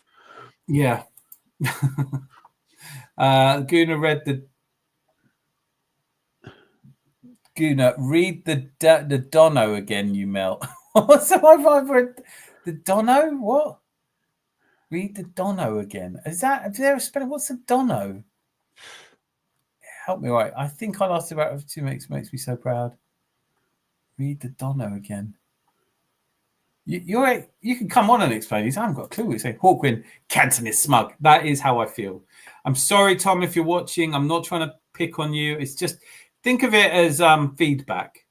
Think of it as, you know, as a consumer feedback. I feel like if you were an ice cream, you'd lick yourself. That would be my comment. Havertz is expected to be sidelined for at least 4 weeks. We don't know that yet. Shane Gooner, what breakfast does he have? It's a full Irish, he calls it. Every morning at 10:30. God, the commitment. And, you know, he's growing really quickly. He's obviously hit a nerve. He's popular. I'm not here to tell you not to go and look at it. Go and check him out. He has problems with cartilage and loose joint bodies in the knee, expected to miss out international games if injections are not after handle the injury. Come back stronger, Kai. Come back stronger is a beautiful sentiment, absolutely. Shane has full Irish breakfast. Still don't know how the difference between Irish breakfast. From the picture, do you know what it is? I can't tell the difference either. Didn't their Irish breakfast used to have white pudding instead of black pudding, which I love, by the way. I love black pudding and white pudding. And I remember my grandmother, who was Irish, made fantastic breakfast. We used to use these Irish chipolatas I absolutely love. I'm quite certain I would enjoy this. Sean, if you're still here, man, what is the difference between an Irish and an English breakfast? It does. If I was watching, it's funny you bring that up, Mob, because I was watching it going, is it just he doesn't want to call it an English breakfast? Because it looks like an English breakfast. But then we could probably have a disagreement on what should be in an English breakfast. I'm not fussed. You can keep tomatoes. I do need mushrooms. Zanzi, while I got you here, as a gourmand that you are, what must be in an English breakfast? English. Yes. Right. Bacon, sausage, mushrooms, fried eggs, fried bread. Slow down. Bacon, sausage, mushroom, eggs, fried. Yeah, I think that's standard. Bread, fried. People put beans on. I can't stand beans, and people put tomatoes on, but they make the bread soggy, so I don't like it either. I'll eat them, and they're not horrible, but I don't need them. I'm never going to go, oh, where's the tomatoes? I'm on that. What is your opinion on the more recent trend of putting hash browns on an English breakfast? If they're there, I'll eat them. that's my thing. Yeah. So we'll include them. If the Gooner channel were to offer a full English breakfast, I think this is bacon, sausage, mushroom, eggs, fried bread. We would do a vegan version of this, by the way. For Paul Raymond. Yeah, well, no, we would. We absolutely would. We're an inclusive organisation. It would, at this point, just be mushrooms and fried bread with possibly hash browns. I think the only difference between English and Paddy's one is I think the Irish one has soda bread. I love soda bread's amazing. Soda bread, that's what my grandmother used to make. My mum showed me how to make it, and it's brilliant. I just love soda bread. Soda bread, hot soda bread with butter. You can't beat it. Some Irish food is absolutely incredible. I love it. I love a good, I think there's good hearty food. So Shane has a full Irish breakfast. Still don't know what the difference is, and we're trying to work that out. Yeti usually just keeps it real. Mob, be honest with me. Because he came in, we had about 4 interactions. He seemed a bit snarky, and I know he's upset one of my friends, so I was a bit harsh, and I banned him a bit quickly. Do you think it's worth me reaching out an olive branch and trying to extend an olive branch and say, look, let's try again? Because I don't really want to have people I dislike. Keep it real, keep it Yeti is his phrase. I don't have a phrase. Zanzi, why don't I have a phrase? You're my marketing person. Marketing! Because you're Gooner and you... Be lucky! Keep it be lucky. I don't know, maybe that's my thing. Yeah. No, it's 10:30. Yes, it would be 5:30 Eastern. It's way too early for me. It's just miserable though. It would be a hell of a way to start at 5:30 in the morning. You're always so nice to me, Idris. You know that. I really love that. Mob, there's a bitter and angry breakfast. Ours is superior in every way. Theirs is a bitter and angry. But I'm not questioning that for a moment. No, an English breakfast is known in the world over as a superior breakfast. But is there a difference? Oh, black pudding. I have to have black pudding on mine. Oh, yeah. The other thing, stick it on mine as well. I was looking at the Irish is black pudding and white pudding. Yeah, I'm more than happy with that then. I like white pudding. Huh? I've never had white pudding. It's just suet. It's lovely. I really like it. I mean, I suppose it's a vegan option, isn't it? No, suet is not a vegan. No, suet of course it's not suet. No, well, you can pretend it is. It's the same as black pudding, just no blood in it. Oh, yeah, I'll have some then. Yeah, well, that's brilliant, yeah. Our football fans United take way too seriously. I do like, there's a lot of Man United fans I do quite like who are content creators when it comes to football blogger. But yeah, there's a few. And again, I'm game, Dan, you're too nice. I'll turn it into a little savage. I'm not too nice. I could definitely see this as a one-in-a-lifetime challenge to be a dick without restriction. I might have to change. I might have to change a little bit for it because I don't actually dislike any of these guys, but I think you'd have to pick carefully. I think on the Irish breakfast, I could probably get banned in about 5 seconds just by going, "Isn't an Irish breakfast just a shit English breakfast?" See, that would be my opening gambit. But I don't really like his content, and I feel a bit put out that he slagged me off when I don't even know the guy, and he's been in here, and there's no need for it. But I don't really want to, I don't have a strong opinion on him. He's probably a really good guy. I'm already blocked by Lee when I questioned his knowledge and basic facts about the Arsenal. He raged a bit, then block button was set upon me. Well, how long did it take though, Fresh? Because I think with Lee, there's so many people in his chat, and he so rarely looks at it. It might take an hour, even if you're right on your game. This is strategy coming into this. Nath, I'm taking this deadly seriously, pal. I want your crown. I know how you get blocked quickly. Is if you went on to that bloke's show and said, "Isn't an Irish breakfast just potato?" Yeah, I don't want to do that either, though. I mean, my Irish family is important to me, and I don't want to upset them. Do you know what I mean? I'm not going in on that. I think a good channel to network with and grow subscribers would be Dan Potts' 12th Man. I'm sure DG would vouch for you. I feel like I've totally done a 180 on Dan Potts, I feel like I judged him too harshly. I think sometimes I get too defensive. That's the reality. Sometimes I get too protect. I don't think of myself as a top gooner because I'm not Arteta or, I'm not like necessarily a big Arteta in. But I feel like I tell you what it was with Dan Potts. He's got a very low-key style. 12th Man, I think, is brilliant. But when I've seen him, he's always been a bit miserable. So I started going, I'm tired of all this misery. But I watched him on Highbury Squad. He was brilliant. Not that he gives a shit what I think of him. But Dan, I definitely like the 12th Man. I like the Terrace, Football Terrace as well. I haven't really put myself out there for any of those. Don't know what it means, lol. Don't know what it means, lol. Thing is, neither do I. You don't know what it means, lol. What sort of breakfast do you like, Dan? I like an English breakfast. Is it going to surprise anyone? Do you know what I mean? I like an English breakfast. But I don't eat breakfast as a rule. Once a week, maybe. Can I have the link, please, Dan? You bloody flying in there like swimwear, mate. You please come on. You are more than. I'd be delighted to have you on. I hope that wasn't ages ago. 11:47. That might have been 6 minutes. Black pudding. Oh yes. Did you see the trailer? Black Ops 7. Nope. Black pudding will be the tribal divide. That's so mad, isn't it? White. Do they have white pudding then in the Irish breakfast? Apparently, they have both, according to Wikipedia. Now, Nath, this is great here. Apparently, being positive gets you more views and clicks. What a load of total bollocks that is. People want drama. People want to hear people shitting on Arsenal. They ain't Arsenal fans. You know what? It's funny because there is a growth. There is a real Guna Factory who is a bit too jolly for me. It's a bit too always upbeat. I like him. I'm not. God, I feel like I'm such a bitch. I know. I'm not trying to be a bitch here, but there's just things that I enjoy and things I don't enjoy. And Guna Factory, I wasn't really feeling. Look at this, Mr. Tom. That's wait, you have to let me play it now. Wait there. Almost everything has something to do with Leeds United, Mr. Tom. That's my name. I might overdub that. I mean, don't worry. We'll play it again. We'll play it every time you say something really great. So we might not play it again tonight, but we will be playing it again. That's clever. That's clever. That. Oh, hello, Zanzi. All right, Lord Thomas, how are you? It's like the first time my first time meeting my hero, the hero of the internet, Zanzi. Just outrageous. Hello, everyone. Of course, hello, I'm a Leeds fan. I come in peace, and I've come to ruin your Thursday nights.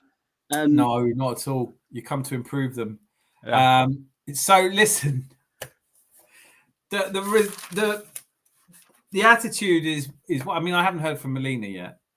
I will get her prediction, but everyone's given it 4-0, 3-1, 4-1. What you've given it 0-0? Do you honestly think that?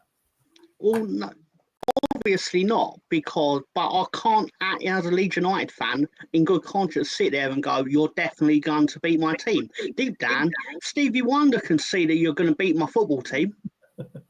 Ray Charles will tell him that too. But the fact of the matter is, I can't see her as No, a self-respecting no, Leeds fan and go, "You'll win." You can. It's called truth. You know, there is an objective truth.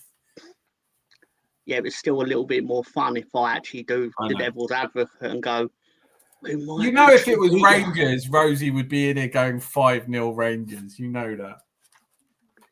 Yeah. There's more than one deluded football fan. We can say that for sure. I'm just trying to see. Yeah, nobody's given you so far. Absolutely nobody is predicting that there will be anything but a fairly. I mean, I've said 2-1. I think I haven't written mine down yet. But what do you? You must be happy with the game against Everton. I was thrilled. I was thrilled. Like, don't let me tell you right now. People, if they tell me and go, "Oh, you won because the penalty is dodgy," good, because it makes a change. Yeah, VAR worked for me. Yeah, do you know what I mean? And look, here's the thing, right? We had this with the Man United win. Everyone goes, "Oh, we didn't win with style." It's like it didn't used to be a thing. That it used to be you win or you lose, right? Most of my life as a football fan, I get told it's all about silverware until we win a game, and then they go, "It's not about silverware," and you just think, "I'm not listening to you anymore. I'm just going to feel how I feel." After that Man United game, I wasn't jumping about, but I was able to acknowledge the fact that we got, a bit lucky because their keeper was shit, but that's okay. You got a bit lucky with a penalty decision. I haven't seen it still, so I have no opinion on it. You should get a look here because it's quite controversial. But on my take, and I think it's fair to say, is basically if you lean into the ball, you're asking for trouble.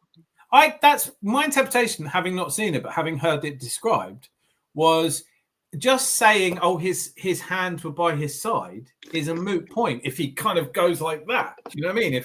If you move your body towards the ball and your hand happens, I think what he did. Yeah, but that's how it was described. I will check it out and I will offer an opinion. But it's the game. I will say, to be fair, if that happened to a Leeds United defender, I'd be furious. Yeah, I'd be furious at my defender. I'd be like, "Why did you lean into the ball like you did?" Yeah, and then be surprised that you got penalised for it.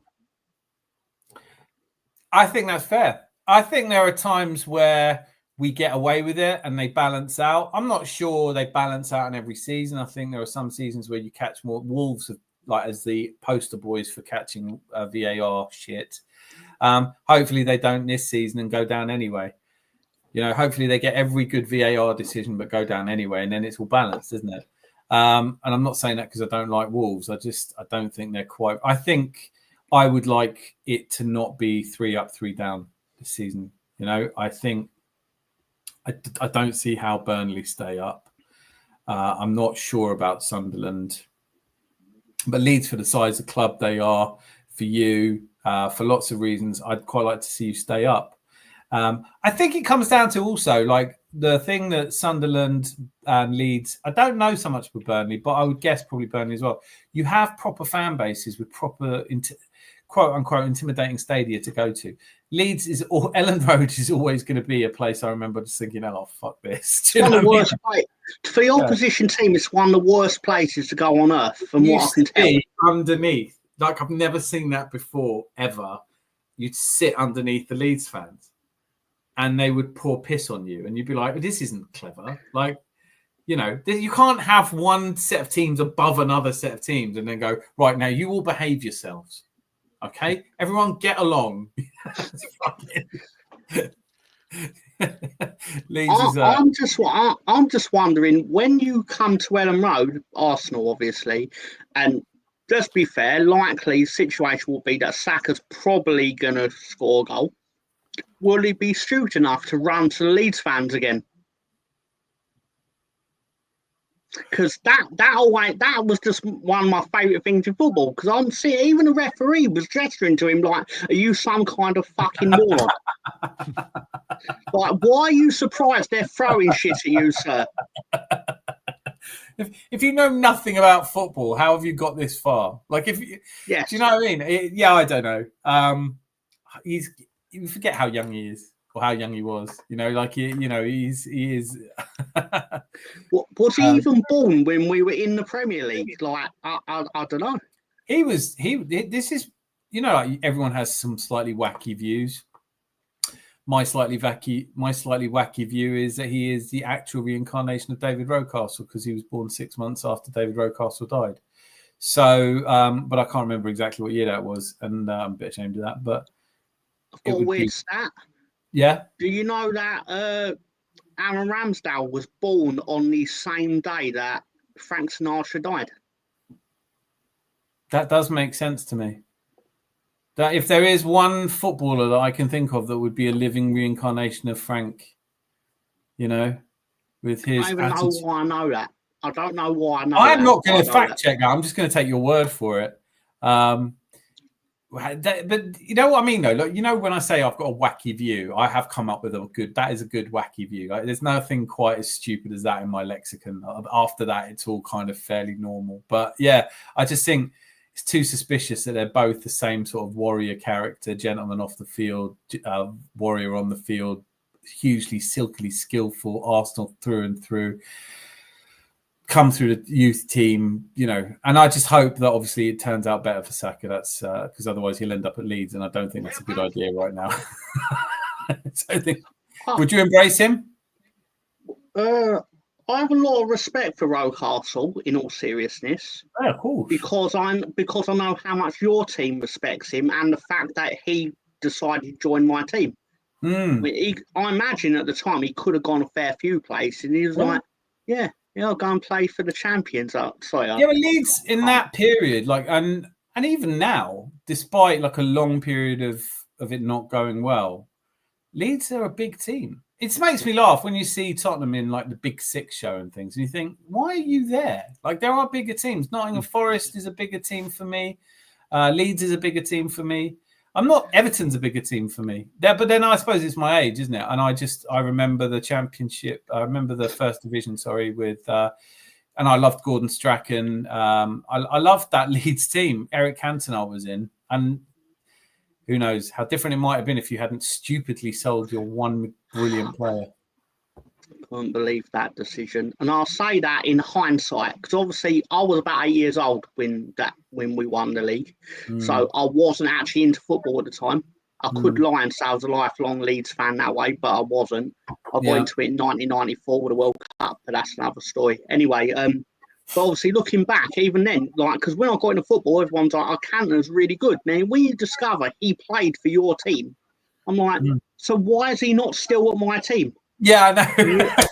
I bet he'd had 3 teams in 3 years. He was the enfant terrible. He didn't get on with anyone. And I think that was the greatest thing that you could say about Alex Ferguson. He went, my favourite story is that all the players were rushing to they didn't want to go in at full time usually because they knew they were getting a bollocking even if they'd won.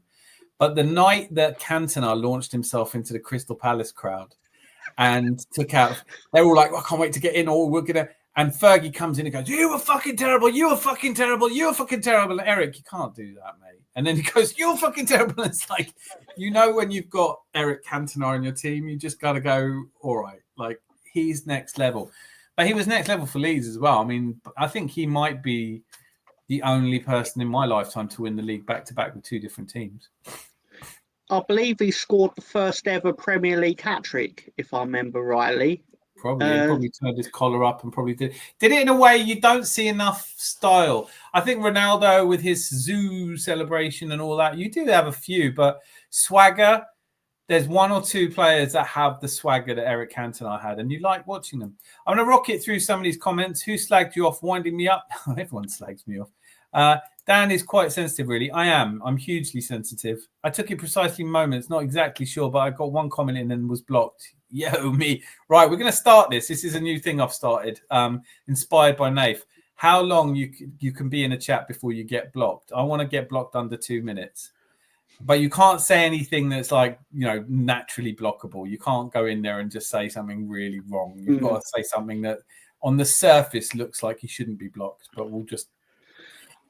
And I'm sure someone will try it in here, but I'm not blocking anyone in less than 5 minutes. You can say what you want. Mind you, I've got Rosie usually does that. I think I could manage it if I went on about Leeds United to a bunch of strangers. I would be blocked, I imagine.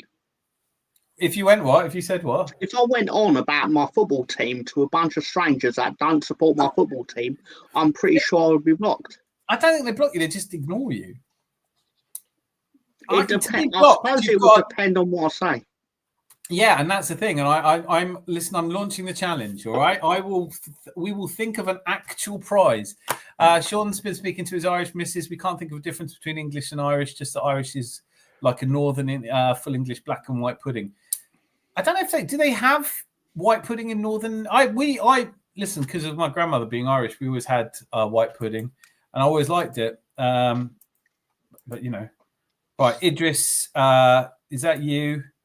Yes, it is. I don't think she's been here, mate. I did ask. No, Rosie's not been in tonight. I haven't checked to see if she's all right, but she's probably just having a night off. She deserves it. Potato jokes about Irish. The old ones are the best. Yeah, I'm not doing those. Yeah, I would give Yeti a chance. He's fairly rational. Fair enough. I would. I'll extend that olive branch. And who the fuck is Yeti? I've been living next door to him. Mr. Long Dong Schlong himself. Welcome, Tom. Hello, BX. Watch today. It was a quality watch. Can I just say I can remember watching the 1972 FA Cup Leeds final against Arsenal, and I can see him and take credit for it, but I never played in the game. I didn't really do much. Yeah, Alan Clark scoring the winner. I don't even think I was in my dad's testicles at that point. But I wasn't in mine, so yeah, you definitely weren't. But I only know that we lost because we didn't win it. There you go. Clip that. That's me sounding like a football genius. I know we lost it because we didn't win it. Sound like a contestant on the show Hell's Kitchen, because there's a guy in there who goes, she didn't win. She only won because I lost. And I'm like, yeah. Hell's Kitchen. I used to love all those shows. It's my guilty pleasure, as silly as that sounds. You know, it's alongside the next movie show we do, we should just do like TV series as well, because I could probably go on about TV series. Like, I love them. I've watched them all. Like, I've even watched a series of Love Island.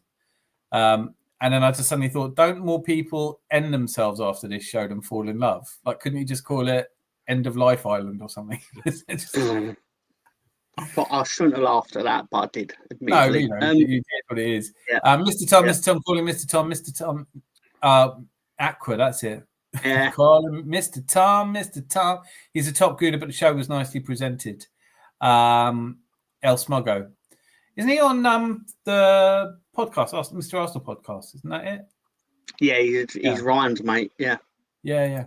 Mr. Tom is a legend. Absolutely. I love it that you've come on to talk about Leeds, but we do have to talk about Leeds. I'm just going to rocket through these because you know what I'm like with the catching up on the Leeds turn up, sit 10 men behind the ball, and we can't break them down, and they catch on a counter. I hope it plays out exactly as that is written, because I'd be thrilled. I'd be shocked, but I'd be thrilled as well.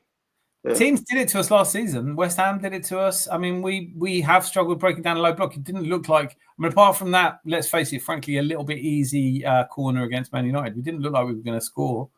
Do you still got the France keeper for Leeds? Who is your keeper? We've got the Lyon keeper from last year. We signed him for about 16 million, but which leaves us with French Ilan Meslier stinking up the bench. Right. Basically. You paid 16 million for your keeper. Ours only cost 5. Well, hang on. Our second keeper only cost 5. So our second keeper only cost 5. Are you loaning him out now? You want to do some business? No. And if you saw how bad Meslier was last season, I'd have paid 100 million, and I don't even have it. But I'd be like, I'll owe you a bit. Mr. Tom, I was watching some Leeds games when I could get the stream working. And I thought we've got another person joining us. Fresh, is that you, Fresh Drip? Who's Fresh? I've got. Should I?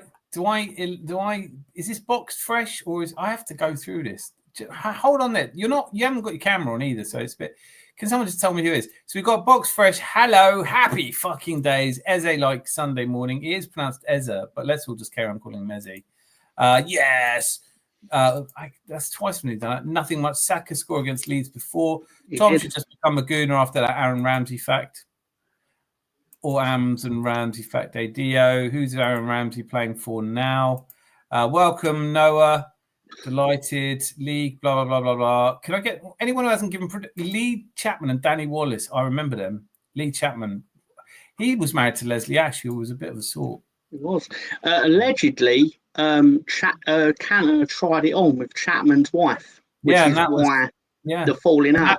Yeah, I mean, come on. Imagine that. That's ridiculous. That is ridiculous. A good manager would have gone, yeah, well, you know what, Lee? Fuck off. I heard Ramsey. It must have been Tom's handsomeness fucking with my hearing. Where are we? Are you shooting star? I could get blocked pretty easily talking about holographic planes on 9/11. Yeah, you can't do that. It can't be anything that's really blockable. Do you know what I mean? It can't be, the world is flat. Fresh, you had a camera on a minute ago. What have you done? Have you pressed yourself up against the camera? Let me see. Let me see the face. I want to see that face. Holographic planes, intriguing. Right, I'm blocking you. That's what I should do. Cheesecake, blocked. Yeah, one of those bogus theories is of planes were holograms and were shrouding cruise missiles. Quite possibly. I don't know, man. What I know about 9/11 is not worth talking about. Pepis is my favorite drink. That sounds like the Greek Pepsi. What are you doing with that light? He's down there. I don't know if you can see this. Fresh, outstanding. I've got the cream soda Pepsi. It was. Oh mate, I left mine in the fridge. I'm gonna have that tomorrow. I want old school Big Brother back before they did mental health checks. Yes, that's what. Yeah, it did ruin it, didn't it? Mind you would never know, would you? Spurs Island, forget your hopes and dreams. That's brilliant. Box Fresh, that is brilliant. And that was for the audience. Right. So, Miss Molina, while you're here, I still haven't had your score prediction. Thank you, Lone Star Under, for reminding. We have smashed Leeds 4-1 in the past. Yeah, we've got all kinds of results against all kinds of people, but that doesn't mean shit. We need to make up the goal difference. No, we don't need to. We don't mob. It's like game week 2. What's your favourite English breakfast? Croissants, jam. What was the last team that was dismantled like Leverkusen, lol? Ooh. Or Bournemouth, I would say. Bournemouth is like someone nicked Bournemouth and they found Bournemouth on like some bricks. Do you know what I mean? They've literally totally redone that. When was the last time? But yeah, no, I feel really for Bournemouth. Great minds think alike. So Melina, 4-0. Is that what you're saying? Bloody hell. Melina's giving it 4-0, Tom. She's entitled to her incorrect opinion. Do you know the last time Leeds beat Arsenal? 2003. I can tell you exactly when it was. When Leeds scored in the first minute and the last minute. Last time we played you? No, last time we beat Arsenal. Last time you beat Arsenal. Because we had that... Didn't we have a... It cost you the title. You would have won the title had you beat Leeds. In 2003, Leeds won 3-2 at Highbury. Yeah. Now it's we were the last team to win at Highbury for your 50-game streak. No, that's wrong because our 50-game streak was in 2004. Yeah. So you went unbeaten in 2004. So in 2003, you lost to Leeds. Oh, so that was the beginning of the streak. From that, then you went 50 games unbeaten. Basically, what you're saying is we lost to Leeds, and then we went in the dressing room, and that cannot happen. Nothing like that can ever happen again. And we were like, right, and you gave us the impetus to become invincible. Basically, because the shame of losing to Leeds United inspired you to become There's never good. a shame in losing Leeds United. I never forget. So I took my brother. Yeah, one of the first games I took him to was a Leeds FA Cup game, which was in the late 90s, and you did us 4-0 at Highbury, and there were fans that were really very upset about it indeed. And one of whom was crying, and my brother was like, I could cry. He was only about 8, and he was like 8 or 9. He said, I could cry as well. I said, no, you ever fucking cry at football, I will hurt you. This is not for tears. There are no tears at football. I'm talking about the days where grown men didn't go because it just wouldn't. You wouldn't do that on the terraces. It wasn't performative crying. He was genuinely upset. This Arsenal fan at Highbury was literally, he wasn't an old, he was a young un, right? But he was sitting there and he had tears streaming down his face. It wasn't like, it was like literally like, and it's just not acceptable. Now he'd made sure he's being filmed, wouldn't he? Like he'd have his camera in front of him. He had a camera angle, right? He'd go to the game, he'd be in his parents, you know, he'd have his mum bringing him a sandwich. Fresh, who is this Fresh down here? Because I'm not trying to be, you know, I'm an inclusive, all inclusive, but I don't know who you are, and I don't want you coming on and saying something about Palestine. Plus, you keep disappearing behind a weird. Who was a guy that came on before and used to just? He was always drunk, and then he'd just start telling me I was censoring him. Do you know what I mean? Like, you don't go into pubs that are sort of private drinking clubs and go, "You're censoring my speech." He goes, "No, we're going to knock you out. It's different." Box Fresh, it's not me. Thanks for letting me know. Is it Fresh Trip? Can't go on cam too high. Lot. Oh, so it is you, Fresh. Well, don't fucking get on here. Hello. All right, you little slags. Hey, I didn't know it was you. That's what I was saying. Who is it? You're like, you don't have to be on camera. Zanzi's never been seen. No. I'm just too high for this shit. You know what I'm saying? Totally. Listen, you can't be too high for this chat. Oh no. Tell Mr. Tom whether his team's got a chance or not. No. Yep. It's just a simple no. Don't forget, I am high, so simple answers will come at you. No. 5-1. 5-1. Yeah. 5-1. You're all entitled to your opinion, but I hope it's massively wrong. But to be fair, Mr. Tom, as I say, I do waffle on. These lads will tell you I do waffle a lot. So it's just all for the banter, you know but 5-1 from me. It's become one of those words you can't use anymore because now it gets used against us. They say... The thing is, Dan, I just used it. So what do I do now? Oh, you have to pretend you didn't. Fucking. All right, I didn't use it. Everyone in the chat, I didn't use it. Just like to say, I didn't say waffled. What can we say? Kerfuffle. Are you up for this challenge of trying to get blocked in other channels? Well, I mean, as I said, I did get one comment on Lee Gunner, and he just blocked me straight away. But how quick was it? Well, he saw the comment, started bitching, and as I went to comment again, I couldn't. So it was pretty quickish. There's such a long time between him. It could be a minute to 2 minutes to 3 minutes. I don't know, but I mean, an hour. You could have been that high. It could have just felt like minutes. To be fair, you could be well right there, Dan. Yeah, I occasionally am, and it's not. I knew there was a reason I liked you, son. fresh Trip high. Never. That's right, Zanzi. I'm never high, bro. I'm never high. I'm just a little bit lost, as it were.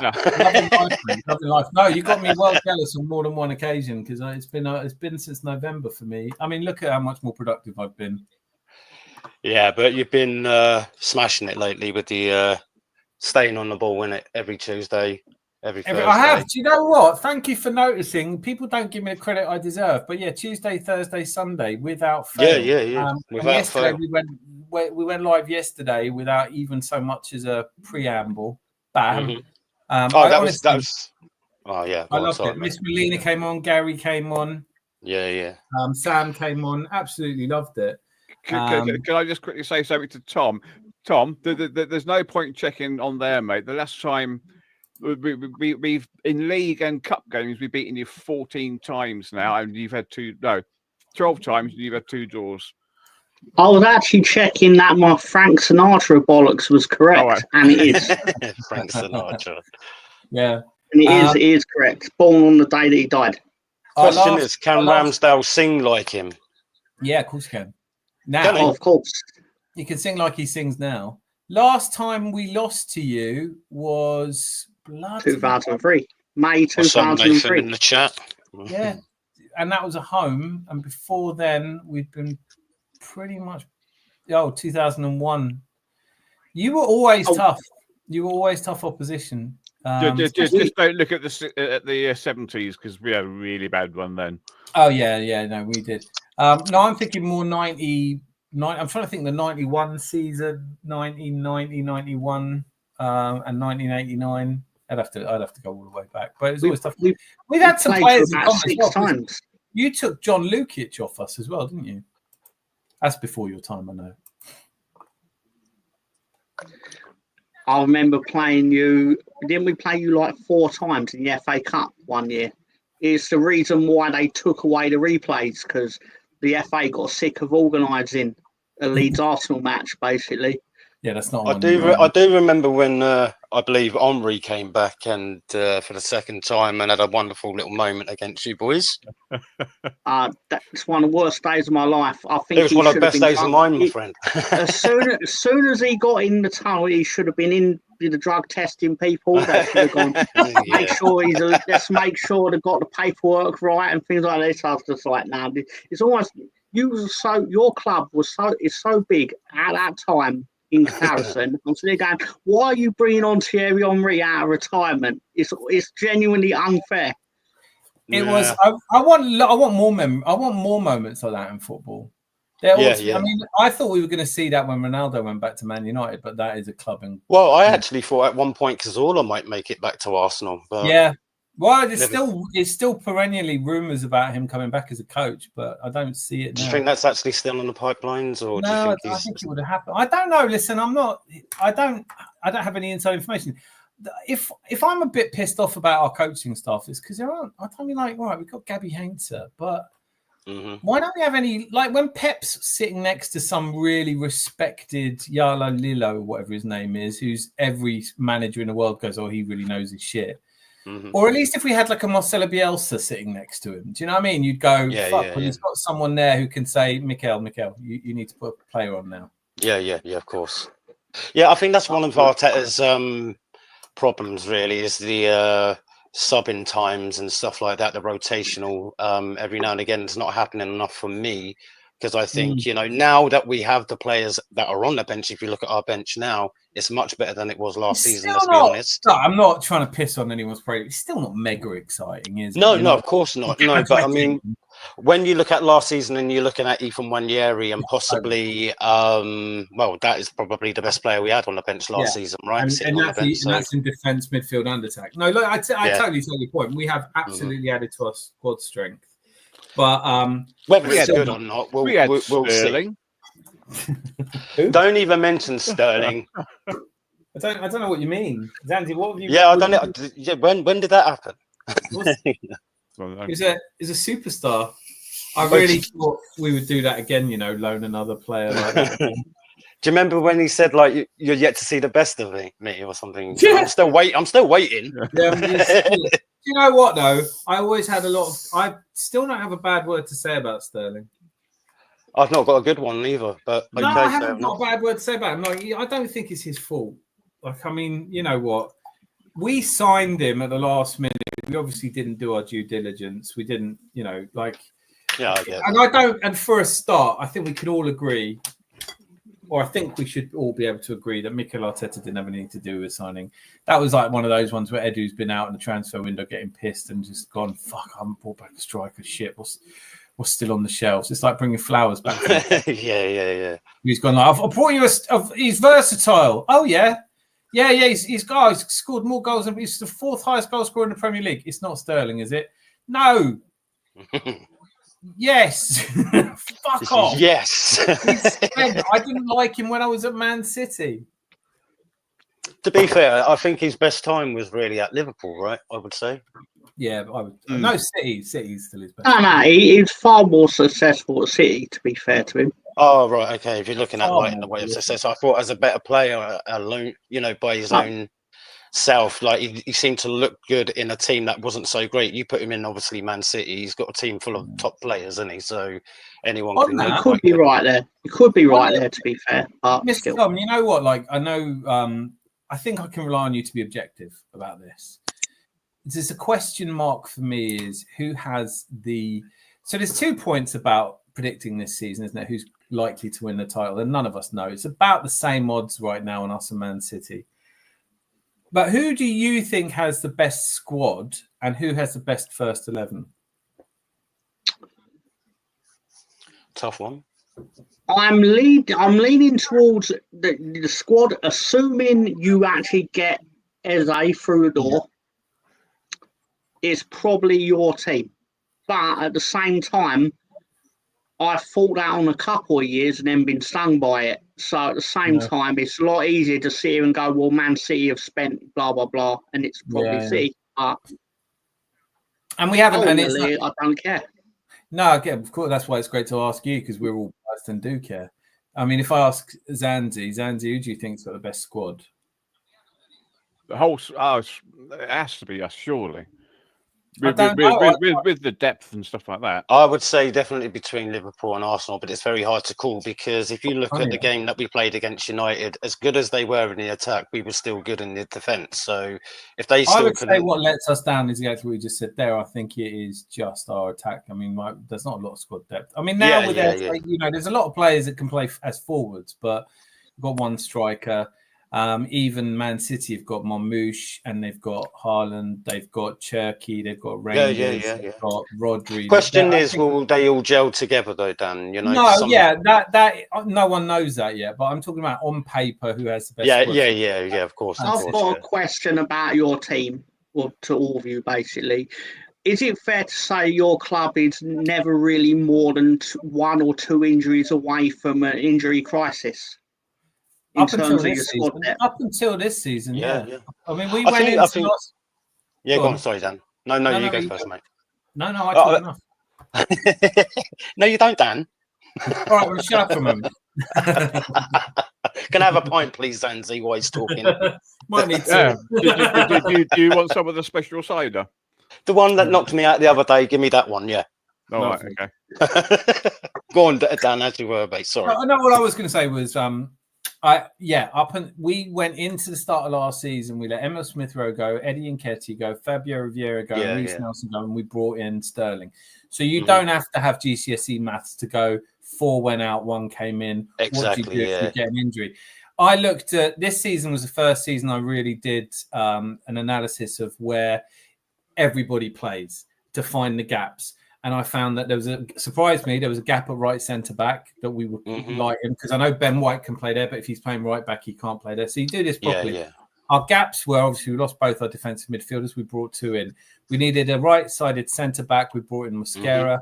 We needed cover for Bukayo Saka really badly and have done for years. We brought one in. Whether he's good or not, that's a separate issue. But we brought cover. Then you looked at it and you thought, well, Nwaneri can be cover for Odegaard. Marino could be cover for Rice, but that's not a great looking one. Now we've brought Eze in and there's cover there. And the reality is Jesus ain't going to be fit till probably Christmas at the earliest. So we really only have Havertz. And then I don't see Jesus coming back, if I'm honest. No, I don't either. But to the question about are we 1 injury short, right now it would have to be 2 or 3 injuries before we're really worried. But like any other team, if we have one world-class player and it's Bukayo Saka and we lose him... He said 3 injuries, guys. 3 injuries. And then they'll be he said it right now. It's not going to do you any good. It's not like you're sneaking up the rail and finish in first position. You might beat us on Saturday. You're not beating us on Saturday. That's all I'm concerned about, is actually you basically being in a condition where we can not get fucked up. If you want to put that question to us, then you're talking about 11 injuries, basically. You want one of your leads from the 7th. I need you to turn up at London Colney, and basically I'm believing the words mass shooting is entering my mind. Block him. I have strong. Listen, BX has put this in here. The phone's not even on. The phone's not even on, obviously. So it's gone. It's gone to no one. It's gone to no one. I still have a strong feeling about City this season. I wanted to read that one out because I am a really positive. I'm very optimistic, but I'm also a sports bettor, and I look at things as analytically as I possibly can. My analysis of the season so far is, and I'm not trying to piss anyone off or not, I think City finished 92 points for me and we finished on 84. And I think I'm happy to be wrong. I often am. I think it's way too early to do a meaningful prediction because you don't know who's in and who's out. But yeah, I agree with you, Jose. I think that for me, it's City this season. And it's going to, it's going to be one of those ones where everyone goes, how come you didn't win the league? And you go, because the people who did win it, quite good. That's all. Could it be a mad one between Arsenal, Liverpool, City? Hope so. It was 2 years ago. You know, 2 years ago, Liverpool were right there till the But end. I'm all up for the fight. I used to love the excitement of the fight. Who's going to finish this? Do you remember when it used to be Arsenal Man U back in the day of the Highbury years? And you Mate, used to think it used to be a couple of points here, there, sometimes, and you're like, come on, we've got to win this game. The reality is, we were always on the wrong side. We were mostly on the wrong side of that. You know, if Yeah, people sadly, talk about, you know, winning things about silverware. Arsene Wenger 97-98 is in 3 second places before he does it again, and you can't compare this 3 second places with that because he was champions first and then came second 3 times. This is harder for us. I don't want anything to do with your kind of excitement in a league. I want us to grind out 15 wins in a row. Liverpool and Man City implode, and we just trot to the like Liverpool did last season. We just crossed the line without any smashed stress. It, totally smash it, and then sit back and enjoy the absolute meltdown amongst other fans. I find that an amazing take, sir, because, and I'm not to blow smoke up your ass, but literally because I said the same thing about my team, as in I don't want anything exciting. I will take 37 1-0 wins, and then we'll win the title, obviously. But obviously, the real goal is finishing 17th. And then the real goal is to finish 17th, but not 18th. No, but I mean, you had the championship run in last season that went to the wire and the epic excitement. Oh yeah. It goes for you. It's brilliant. At least in the championship, if you don't win, there's that consolation's pretty strong, right? In the Premier League, coming second is just really. It's turned some of our fans into blethering wrecks. You know, it has. I mean, they just haven't been able to cope with it. They would have coped if we were sixth. There's too many fans just moaning, though. That's the problem. It's like beyond moaning, isn't it? It's like they're angry with me because of my fucking standards again. I've always had standards in the toilet. I've never had standards. I've always If you'd asked me in 1991 what I thought of the season, I'd go fucking brilliant. Yeah, but you played like shit all the way through the season. Yeah, no. Yeah, but you. But what does that tell about the other teams that were below us? Then, if we played shit and we still got were trying to play football, to. idiots. Some of them couldn't figure out how to get past Tony Adams' outraised arm. You know, it wasn't good football. Let's not kid ourselves. It was shit football. Then Leeds took over from us, and the Leeds team that won the year after we won in '91, they had some good football in them. Well, they used to sing boring Arsenal, didn't they? So, mate, yeah, we rejuvenated that. What was my era? Like 91, 89, 90, not 89 wasn't boring because we could lose. We lost the odd game. We lost fucking Derby County, you know. Wow, Derby. Wimbledon draw at home, Derby, you know, shit like that. The reality is we have a fan base who are convinced that this team can't win, and most of the sensible, serious, intelligent ones go, I hope I'm wrong. But there is this tiny nugget of fans that go, no, well, there's too many wrong.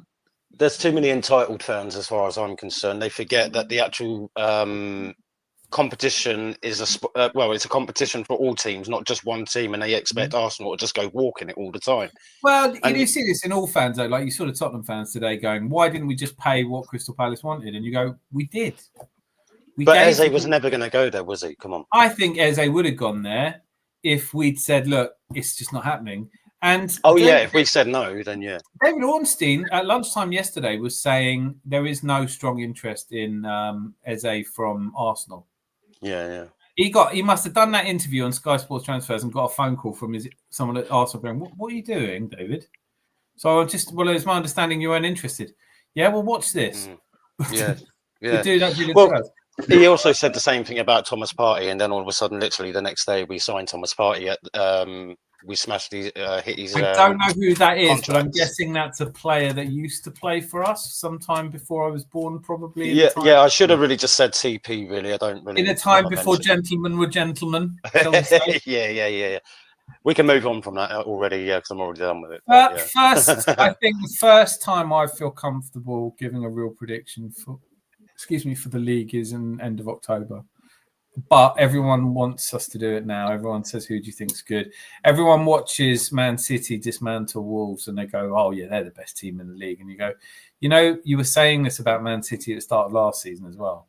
They won the first 6 games. Everyone was like, well, they'll be the team to beat again. They just changed their mind really quickly. A lot of teams are dismantle Wolves. A lot of teams are going to dismantle Wolves because they've lost all their best players for a start. They don't have anything about them at the moment. Like, and they were. I mean, I've totally forgotten his name again. Zanzi. What was the name of the Cunha? No, no, I know he's great. I think he's brilliant. Red Eye Guna. If you're watching this in repeat, like, he does look the business, man. I can't. I was so gutted about us not getting him. At that point where it mentioned about us getting him, I thought we were going to get him, but yeah. Well, this is what it is. Red Eye Guna came in and he was like, we should start a rumor that Cunha's coming. He was really, and I was like, that's not going to happen. Then after about 2 weeks of him banging on about it, it became big news. We were after Cunha. And then I was like, this is going to be so cool if it happens. Yeah. Rumor that was nowhere, and it was started by Red Eye. And then something went, like, he obviously met Arteta and Edu, and they just didn't like him. Oh, wow. Okay. Down to. Arteta met him and was, I can totally understand why you wouldn't take him because he comes off as a massive big time Charlie. I was going to say, could it be personality they don't like? Because you can't not hate his playing style. His playing style was brilliant. He plays brilliant. And first time I noticed him was against Man United, ironically, when he ran. He was brilliant. He ran riot. Yeah, and I like him. I like that kind of player a lot. But we got our Eze, so we've got our Eze back. Yeah. DCL is a solid pickup. I've just had a message from Arteta. He's been watching this show and he's liked our predictions, so he's decided that he's just going to put the second string out against Leeds and we should still beat them. No, right. Zanzi's being a little bit light-hearted, but actually he's right. Yeah. I don't want to be nasty. I'm not trying to be nasty, but I think if we put Kepa, Miles Lewis-Skelly, Mascara, Kivior, Ben White, Norgard, Marino, Wanyeri, and Zinchenko up front. And Zinchenko up front. Mate, there's got to be a way you can send me some of that so I can. Do you know what? I've got to get my hands on some of what you're smoking. Sounds like it would be fun. Listen, I'm still waiting for David Raya to be placed out on field right now. You know what I mean? Have Zinchenko up front, like, and then a Gunnosaurus. Play Gunnosaurus up front. Yeah, do you know what? I was thinking about Gunnosaurus in goal. Do you see how big that guy is? You ain't scoring past him. Come on, he could chuck his head at stopping it. You know what I mean? Come on. Nothing's going in. You ain't scoring a pass. There he is. Look, you ain't scored. Look at this face here. You ain't scored. Well, all right, not his face, but what the fuck was that? Just look how good Gunnosaurus would be when we have a corner. Yeah, right, mate. He literally can throw his head at the ball and knock it in. Yeah. There you go. Look, it's just who we are. Yeah, it's just who we are, mate. I'll always win trophies in my second season. And then get sacked for no good reason. The thing is, I can't really take the piss because he can come against me and say, well, at least I've won a trophy, Dave. What have you won? I can 100% justify why the man got sacked. And don't get me wrong, if my team won the Europa League, I'd obviously want the Man United and things like that. But still, for that club, considering what they spend and how much money goes into that club, the fact that he essentially jacked the league in at Christmas to try and win that trophy is unacceptable. And I can totally understand why they sacked him. I'm really glad you brought it up because I have never touched on that here. And that's such a very good point. Because he came out and said, we pretty much decided at Christmas that we could only win. Hang on a minute. That's not like in April or fine if you'd gone, look, once we knew we weren't going to be able to finish in the top half of the table. Halfway through the season. Do you believe him? Yes.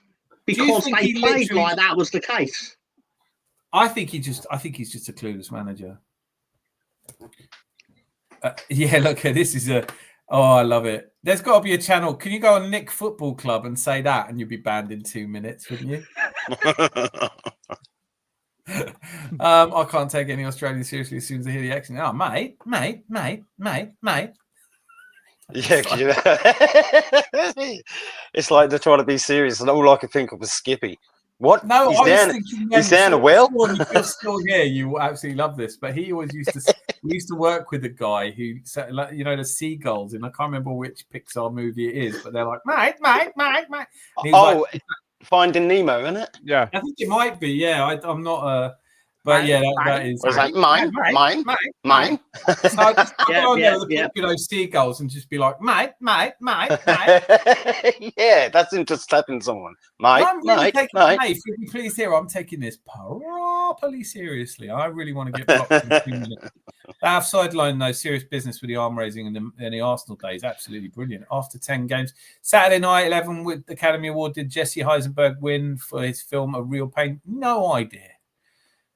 Couldn't pretend to care on that one. Lucky Singh, he wanted new presents, Ange. I'm so glad you brought that up, by the way, Mr. Tom, because I 100% heard that and thought, I've got to talk about that. That is absolutely disgusting. You know, I mean, I would be the most fervent Arteta out if he said, look, because we're in the Champions League, I've just sacked the league off. I'd be like, like all of these douchebags that go, well, Tottenham had a better season than you. 22 times they watched their team get spanked. 22 times in a season. They lost to Ipswich twice. They lost to Ipswich Town twice. You will not get beaten 22 times this season. You're a newly promoted team. Even if we do, I accept that we are actually trying to win football matches, whereas they did not. Yeah. And your point, I think, is really well made. It's like whether or not they obviously didn't try, because they didn't. I mean, they really. And then for him to come out and say that, it just felt like desperation settings. It just felt like I want to keep my job. They were a Thursday football team, which is for that club is fucking disgusting. Pardon my language. You know what? We should have another first on this channel. And that is to see Mr. Tom do his fingers. What does that mean? Oh, you got to watch this. Yeah, but hang on. You said do his fingers. He's doing. He's preparing. Go on, go for it. Let's see it. Daddy, would you like some sausage? Daddy, would you like some sausages? Daddy, would you like some sausage? Since it's a lot harder since a stroke, admittedly, but still. Would it help if you had a piano in front of you? No, because I would usually, if I was doing it authentically, I'd get a string and wrap it around my fingers and then actually have sausages going up and down. This is where I admire your work and your attention to props and slides, and that's what lifts a show. And yeah, I love that. Finding Nemo. Honestly, it's bad of me. I think they're trying to be funny when they're just speaking. I can die happy now. Yeah, well done. Come up with more firsts. Send message to Mr. Tom. I only realised I'm 40 minutes behind the live show. Well, not anymore, you know. I've caught up. So, like, basically, Ange Imposter No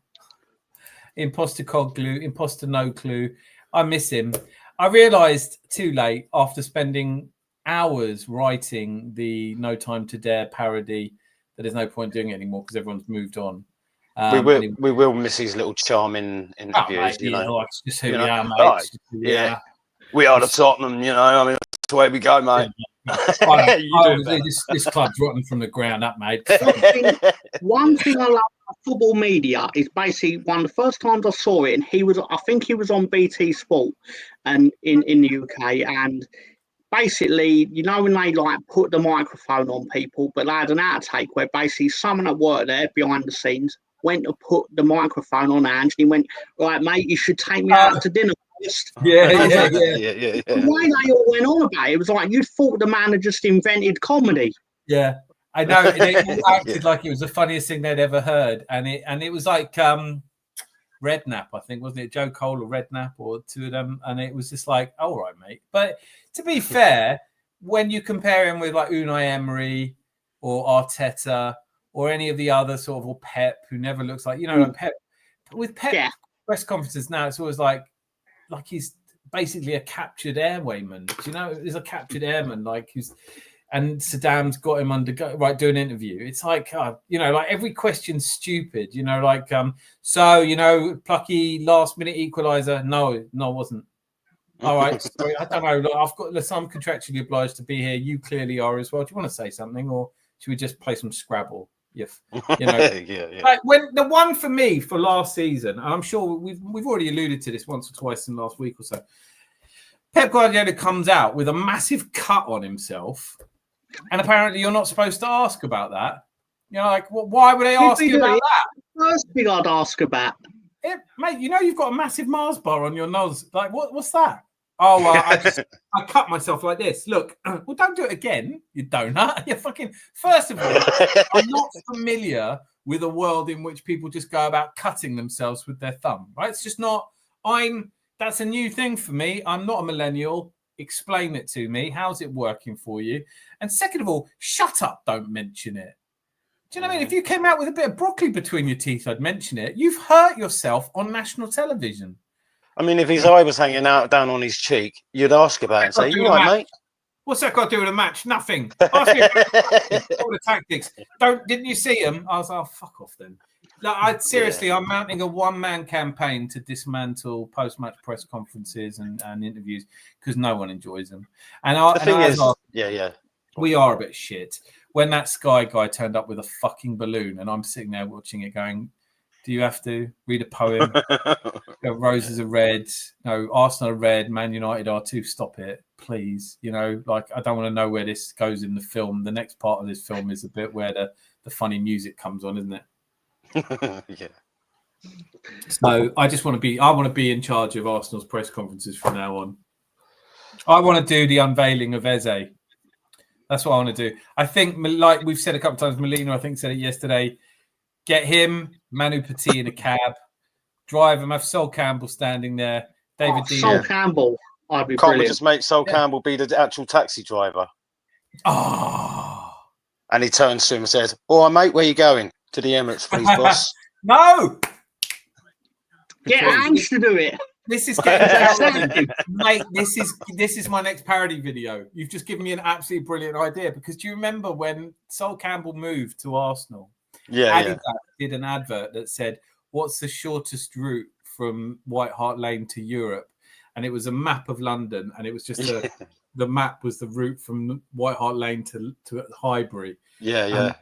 Tottenham fans went absolutely wacko about it. So I just have Eze in the, mind you, they're in Europe now, but just have Eze in the back of the van going, "Can you just take me to the shortest route to glory, please, or European football?" Exactly. Oh, that would be epic. Yeah. Well, get on it, Dan. Eze. Use your skills. Do you know what? I've got one. Sometimes they're a bit close to the knuckle. Got an animation that I did of Lee Gunner and all his fans, and the song. Oh yeah, that was hilarious. Lee Gunner, yes, I'm the real Gunner. All you other Lee Gunners are just irritating. Yeah. But you know, there's a point where you go, I can't keep going about Lee Gunner without people thinking I want to buy him flowers. You know. How long roughly does it take you to do those sort of videos then, Dan? The 4-minute one was 2 days. Oh, right, okay. Because I'm not that great at them, you know. I'm not trained or anything, so I'm just fucking about. Yeah, but I mean, they look so good that you'd think, obviously, you know. A lot of that is just because ChatGPT and stuff like that's got them really good now. You can do a lot. Oh, right, okay. But the one that is really tough is the Ange Postecoglou one, because that's real life. So you're superimposing Ange Postecoglou on a Bond film, and Postecoglou and Pierce Brosnan don't have a similar body shape. They certainly don't. No. You can kind of tell it's not him. You're not confusing them anytime soon. No, you know what I mean? Yeah. It's even worse is that Ange Postecoglou's hairline isn't quite as. Yeah, but that's what makes it so funny, because it's not trying to be perfect. You know what I mean? But you know what it is? Like anyone who tries to make someone else laugh, you know, the longer you spend it, the less time you actually start thinking, this isn't funny at all. What the hell am I doing? And I'm blessed that I've got my family, I've got my sons and my missus, and they'll watch it and they're always polite and laugh. Yeah. But some of those things you put out, takes 2 days to put them out, and you get 14 people clicking, "Yeah, I like this, well done," and you think, well, that was worth it. Yeah, I mean, that is going. I have the same thing on like Insta when I do the posters that I create. It literally is just posters, not for selling, but just because I create them, like, you know. And sometimes you'll get like obviously the celebrities sharing it and stuff like that, and then you'll get the likes, and it's just like, well, what does it take for them to share it and not me to share it, that you guys put the likes on? Yeah. Never had a celebrity share anything, I've got to tell you. Like, oh, sorry, mate. No, you know what? I'll speak to some of my celebs. Yeah, I'll see please what I do. can do for you, son. Put a good word in with Simon Cowell and Gordon Ramsay. Oh, him? Yeah. Sadly, I blocked him last week. 2 minutes or less. He owes me a £5. If right, so taking it back to the Leeds game. Go for it. You don't really care, do you, Mister? If you lose, as long as you lose with dignity, yeah. It's a free hit, and it goes on to the next free hit because in the next 2 weeks we're going to the Emirates, and then we're playing at home to Newcastle. That's one I'm going to take a lot more seriously. I really think you've got a chance. Mr. Tom, what we really want to know is where you think you're going to finish this season. 16th. I don't think it's out of the realm of possibility to say 15th, 16th. I don't think it's out of the realm. I don't think it's beyond the realms of possibility to say 12th. In fact, I might stick my neck out on the line and say like between 12 and 14. I really think that you're going to surprise some people this season, and I think also this narrative that hopefully not us. No, but Brentford don't look good. Wolves don't look good. West Ham don't look good. Newcastle could go into some free fall because they're playing so many games. We saw what happened to them last time. Liverpool. Well, if they're going to lose Isak as well, they're going to fall up. Yeah, or worse. I think what's worse. I mean, everyone's saying, "Oh, I hope we don't lose Isak." Would you want to keep a player who doesn't want to play for you? Well, I would never keep a player, no, for sure. I mean, obviously, if they apparently had an agreement with him to go, which is what Isak is saying now, that they agreed. I'll be the first one. I'm calling bullshit. I think the same thing as you. I think this is all just publicity bullshit that they're trying to put out there. Really, bullshit. If you go to your boss and say, "Listen, I'll sign this contract, but I want a buyout clause, a reasonable buyout clause. Put 120 million buyout clause. Let me go. I want to go next summer." And they go, yeah, no problem at all. They go, yeah, great. Can you just pop that in writing? My agent's insisting it's in writing. Yeah. Doesn't make any sense. I don't need it in writing. I, a fabulously wealthy Saudi billionaire, I'm promising you. Guys, yeah, but I would just feel better if it was on a bit of paper with your signature. No, why not?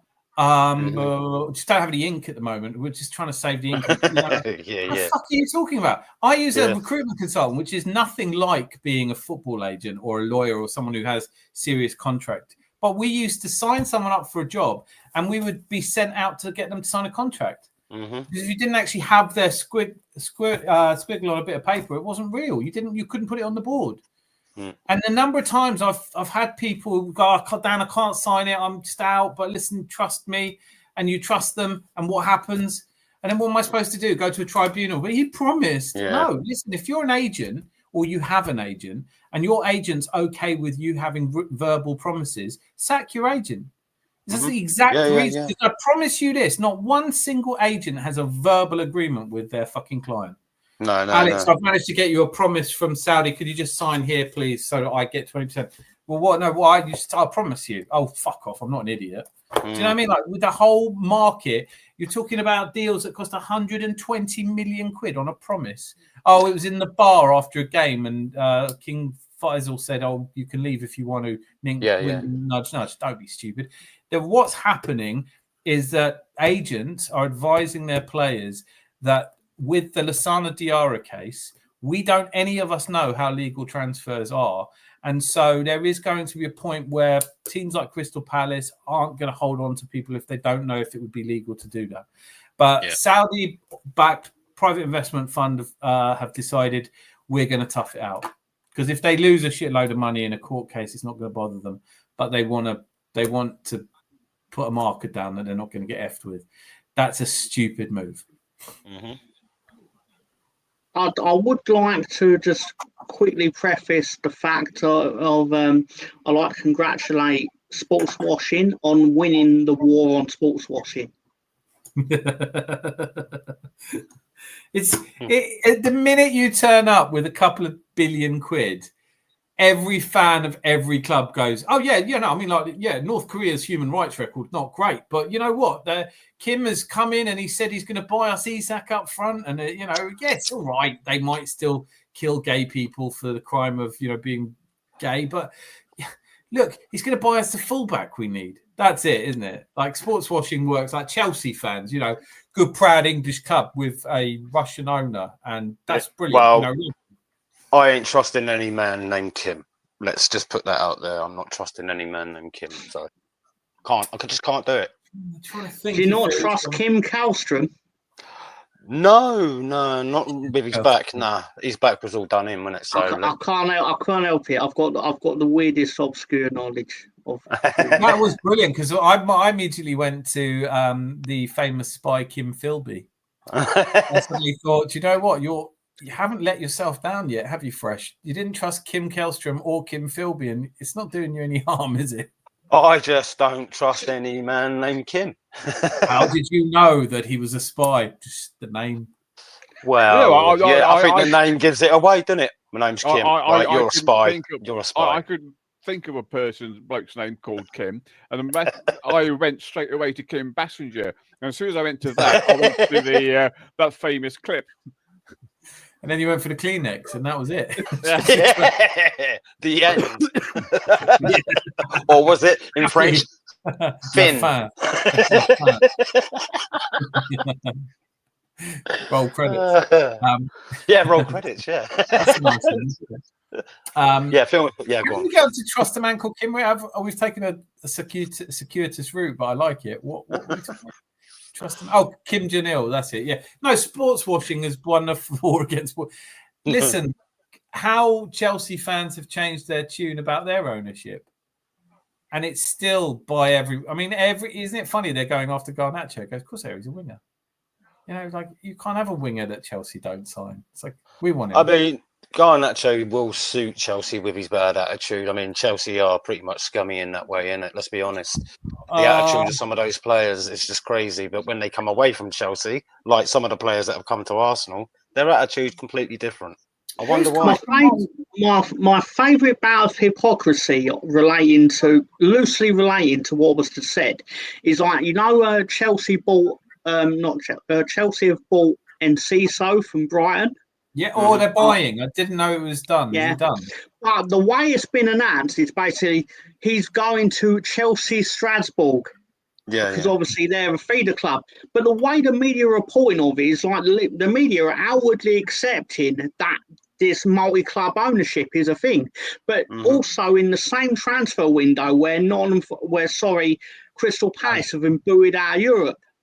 Because it is. I can make a defence for that. It's all right. I mean, the Premier League has accepted that there'll be multi-club ownership because the teams basically corruptly voted for it, which is a ridiculous notion anyway. You know, they're making things worse for them. You're only making it worse for yourself.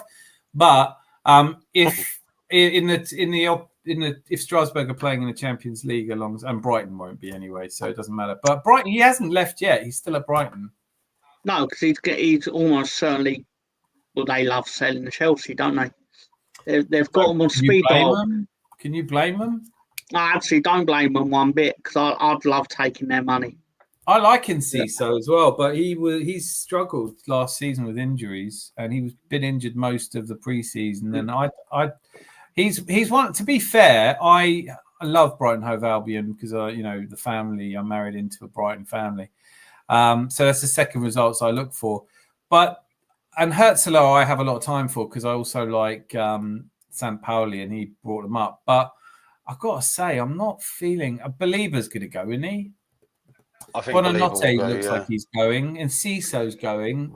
Minte hasn't been that great. Ruta, I'm not sure about. Matt Zwiefer, that's the one we're all looking out for. Stick him in your fantasy Premier League. I still can't believe the way Tottenham run their business. You know, 1 minute you're going for Eze, and then, hang on, Eze, we're just going to go for Wisa. And it's just like, what the heck is that about? They are basically stick a pony in your pocket. They are, seriously, that is exactly what they are. If you want a best, and then you don't ask questions, then brother. My favourite Tottenham law. Sorry, just quickly before I forget it. Yeah. So very quickly, apologies for interrupting.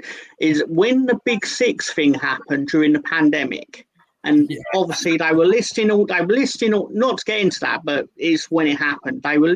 I believe it was a United States news channel were reporting on it, and basically they started listing the teams, like obviously the 5 teams in England, and then they turned around and went, all the big teams in England are in this Super League, and Tottenham as well. Yeah. And that has always stuck with me. It's just the biggest example of basically no one respects them. But you know what's fair as well? This tells you how far we've come since that 6 years ago, 5-6 years ago, when it was announced that it was Man City, Liverpool, Man United at the time, us, Chelsea, and Tottenham. Yeah, I laughed about Tottenham, but I also felt mightily embarrassed we were in that conversation because we weren't a top 6 club. And we hadn't won the league in 15 years. And so it was embarrassing. Now you look at it, now you would expect it would be us. Yeah. So we've gone from being a joke club at that level to a club that's close but not quite won anything. And I'd much rather be where we are now. But it is so true that effectively Tottenham have no business being in that conversation on any metric. Yeah. I think Arsenal's trouble was... Oh, sorry. Go on, Tom. No, it's fine, no problem. Oh, right. I was just going to throw in there that I think Arsenal's problem has been over the last few years is we're always been certain players away, but we never finalise it. And when we get those players, by that time, there's another problem somewhere else, like either in the back line or the mid or up front. You know, there's always that Arsenal just go and get those players and then it'll be filled, you know, but we was always maybe 1, 2, 3 players away from completing what we could have done. So 2 seasons or 3 seasons ago, had we had that main prolific striker, let's be honest, we possibly could have won that season alone. I don't know. I think you're right. You know. There's a world in which you're right and wrong at the same time. I think that often like last season, it was quite obvious we didn't have enough squad depth. The season before, of course. So in the season before last, Arteta didn't trust Fabio Vieira. And of course, Kivior. When Saliba was out. You know, but to be honest, Kivior had some really bad performances. I get that. No one was predicting him to do as well as he did against Real Madrid. And I'm still not quite sure what the hell's going on with Kivior because he didn't make the matchday squad against Man United. No. Do you think he'll stay there, Dan? No, I don't. I don't think he will, but I want him to. Well, I'd like him to stay. Kivior has always played badly when he's come onto the pitch, but he's always done well from the start. Yeah, I think that's true of a lot of defenders, isn't there? Do you think he plays better with Saliba or Gabriel? Because I find when he's with Saliba, he's more calm. Yeah, Saliba definitely. Definitely. Yeah. Saliba. I'd like to see him stay. I'd like to see Zinchenko stay. But at this point, you can only put 25% in the squad, and when we find out, that means we can't play everyone that I'd want. Do we think Kivior's going to end up at Crystal Palace then? Because there's been no, he won't stay in the Premier League. You think he'll leave? It's funny the places he's been linked to. Italian clubs more recently, but no, I think he'll go. I think he's going to go to Europe. Was it Portugal that he was being linked with? Porto? I don't know. I know a few other teams have come in for him. I mean, as far as I knew, that there was a thing yesterday saying that he could be going to Crystal Palace. But I'm like you. I think he'll leave the Premier League. He's got to go to.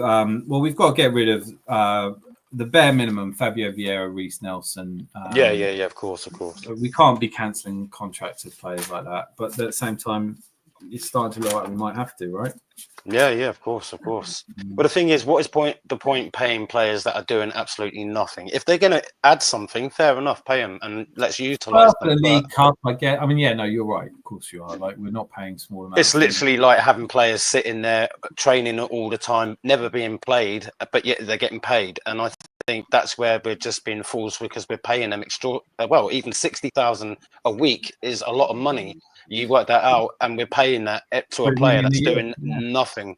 You know, 3 million a year, 4 years, 12 million quid. There you go. Sounds like it's been your club's problem for at least a decade, though. Is basically you pay players so well that it's actually I don't know what the right word is, but basically it's counterintuitive to leave the club. Well, I mean, even Arsene Wenger carried a lot of deadwood with him and struggling to get rid of some of these players. And by that time, when they become deadwood or no one wants them, you end up letting them go for free and we lose out on money. And then we go, well, where's our money coming from? Well, you're letting players go for free. This is not cool. We've made some terrible decisions. I mean, when we... My favourite terrible decision recently was the Alexis Sanchez. I mean, not recently, but Alexis Sanchez, we should have sold him to Man City. We decided I think so. Him. So then we ended up swapping him for some magic beans. But he wanted to come back straight after that day on Man United anyway, didn't he? One training you know session. what? Like, I've heard the story, you've heard the story. All that tells you is this man's not that bright. You know, he's not, obviously, no. Who thinks that? Who in world football? I mean, like, even no one I know is that thick. You know, no one I know gets picked up in a limousine, driven to an airport, private jetted to another training ground, shakes hands in front of the world's media, meets the manager and players, and then goes, "Oh, is it too late to change my mind?" Yeah. Look at that. Of course it is. Damn, I'm late. Carles, we didn't start until you were here. Great. I think maybe he thought he was on FIFA or something. No, on FIFA, you see, I can change the team and go somewhere else. I think it's a story he's put out afterwards, so we don't hate him as much as we fucking should. Well, then he shouldn't have played that bloody piano. Should he? Playing that bloody piano when he they announced him, didn't they? And he was sitting there playing a piano, looking all smart. I'm like, that could be Frank Sinatra there. I don't know if it's because I spent too many years of my life enjoying wacky backy, or because I'm getting a little bit of a problem that I need to go and get checked out. But there are fucking things, or maybe I just block things out I'm not interested in, but I don't remember that at all. Well, you don't remember when United released. If you have a look at it now, you'll see him playing a piano as they did the unveiling video. There's all kinds of things I'm happy being in my It's ridiculous, to be honest. But anything Sanchez can fuck off. Nate said, remember about Kivior going into the Madrid games? Yeah, about that. True, though. Like, I did not see him playing as well as he did. Hey, nothing much. See you on Sunday, yeah? I want to know if he was playing the piano like Eric Morecambe used to. I mean, what was weird about it is it came on like I think it was like a black and white version. Then it went into colour from the side angle and panned into him, and he sat there playing the piano, like, you know. No, we're not talking about Alexis Sanchez on this channel. Yeah, Zanzi. Zanzi. I never mentioned his name. You did. Whose name? Right. Yeah, Fresh. Shut your mouth, Fresh. Just making me think of Carl Weathers in Happy Gilmore playing the piano. We've only just begun. We've only just begun. Yeah, brilliant. Sing it, Dan. Sing it. No, don't. Wait. Oh, we haven't had a song from Dan yet. Zandy, would you like to sing then? No, because we get blocked, won't we? Well, we won't. We won't find. Well, let's find out. Go for it. 3, 2, 1, and go. Start the clock. There's no truth. I remember the piano playing. It must have been true because I mean, I have to say, you said it with such certainty that I have to believe it. I just don't remember it. Listen, unfortunately, it was burned into my brain, and but the development point I was making about Sanchez. So we let him go for nothing, and then in order to keep Ozil, we pay him everything we can afford to pay him. And then he turned into. Yeah, I was just wait, but we got Mkhitaryan though, didn't we? That year was it that year? Exactly. I still don't get what happened with Ozil at your club. Like, what was actually going on with him, and basically, like, just the fact that he was just sitting there doing nothing. When he was great, on his day, he is a one-man team. He's brilliant. He could do amazing things, but he isn't tracking back. He isn't working. He isn't training. He's bad for morale. But I want to read this because Alexis Sanchez is my favourite player from the Emirates era. I was over the moon when we signed him. Same, and I think he was. I'm not detracting from him at all. I'm just so pissed off. Yeah, not detracting away from his play. It's just the way he left, man. He was our best player, but he's probably I don't know. Has anyone scored more goals than him since he left? In one season, I think he's still our top scorer for. Aubameyang was close, wasn't he? Aubameyang was close. I never rated Aubameyang as highly as I did Alexis Sanchez. No. I mean, Alexis Sanchez was an all-round much better player. Let's be honest. He was a beast. Let's be honest. He was. Alexis Sanchez was a superstar at Arsenal. Yeah. Of course he was. He had everything going for him. We had the wrong players around him, and we had the wrong kit because he was forced to wear that silly kit. So that's not his fault. Can you ask Tom about the sausages? It's bugging me. It was a Tom Green film. It's Freddie. Oh, you've written it. Freddie got fingered. Yes. You think you showed a clip on? I still don't know why that became a thing on Slags and Dark. I have no idea what you don't want to try and work that shit out, do you? You don't want to sit there and try and work out why people. I just want to know if anyone checked on Freddie since he got fingered. Zanzi, check in the bathroom, really. Ha ha ha! That's it. 2 5 inches away from Google. Don't go near Google. They're following you. They'll follow you around. Don't type that. They'll Google you up, mate. Google. because it will go on record. Oh, it's a different film than I remember. Oh, who's this lady? Oh my, oh dear. So we're confident. We're all confident. You've kind of conceded that you're going to get an absolute tonking, but you're pretending that you think it might be a draw at 0-0. God help. You know what? Will you be on here on Sunday to talk about the result, even if it's a bad one? I see no reason why I would not frequent your channel with more nonsense about the contest. However it goes. I think I cannot make a similar. I don't think I'll have you on if you win. Forget that. No, I promise you this. If you win in the way that we describe, or better, if you do sneak a goal and we just shambolic and you win, I will have you on and you can gloat or have fun all you want. I can tell you exactly what happened. If Leeds get a positive result, I'll just be so shocked I'll fall off my chair. So I won't be able to come on your show anyway because I'll be on the floor on Sunday. I'm counting on it. Yeah, don't fall off your chair, Tom, because otherwise we'll have to pick you up in this whole ordeal, and we can't be going through that, mate. You know. I mean, what are you being too high anyway? I wouldn't want to put you through. Mate, I'm always high. This is the trouble. I have to come down and pick you up. You see what I mean? You see where the problem is. You know what I'm saying? Once I'm up there, I need to stay up there. And if I see you on the floor, I'm like, oh, look at Tom. He's on the floor. Look, someone pick him up. You could be that high that you fall up. All I'm going to claim, all I will seriously claim is I've managed to unite all the Arsenal fan base because you've all come together and told me you're going to conquer my team. Even what is saying, we ain't getting shit. We ain't getting shit. There is nothing that unites this fan base. Nothing. Nothing on earth can unite.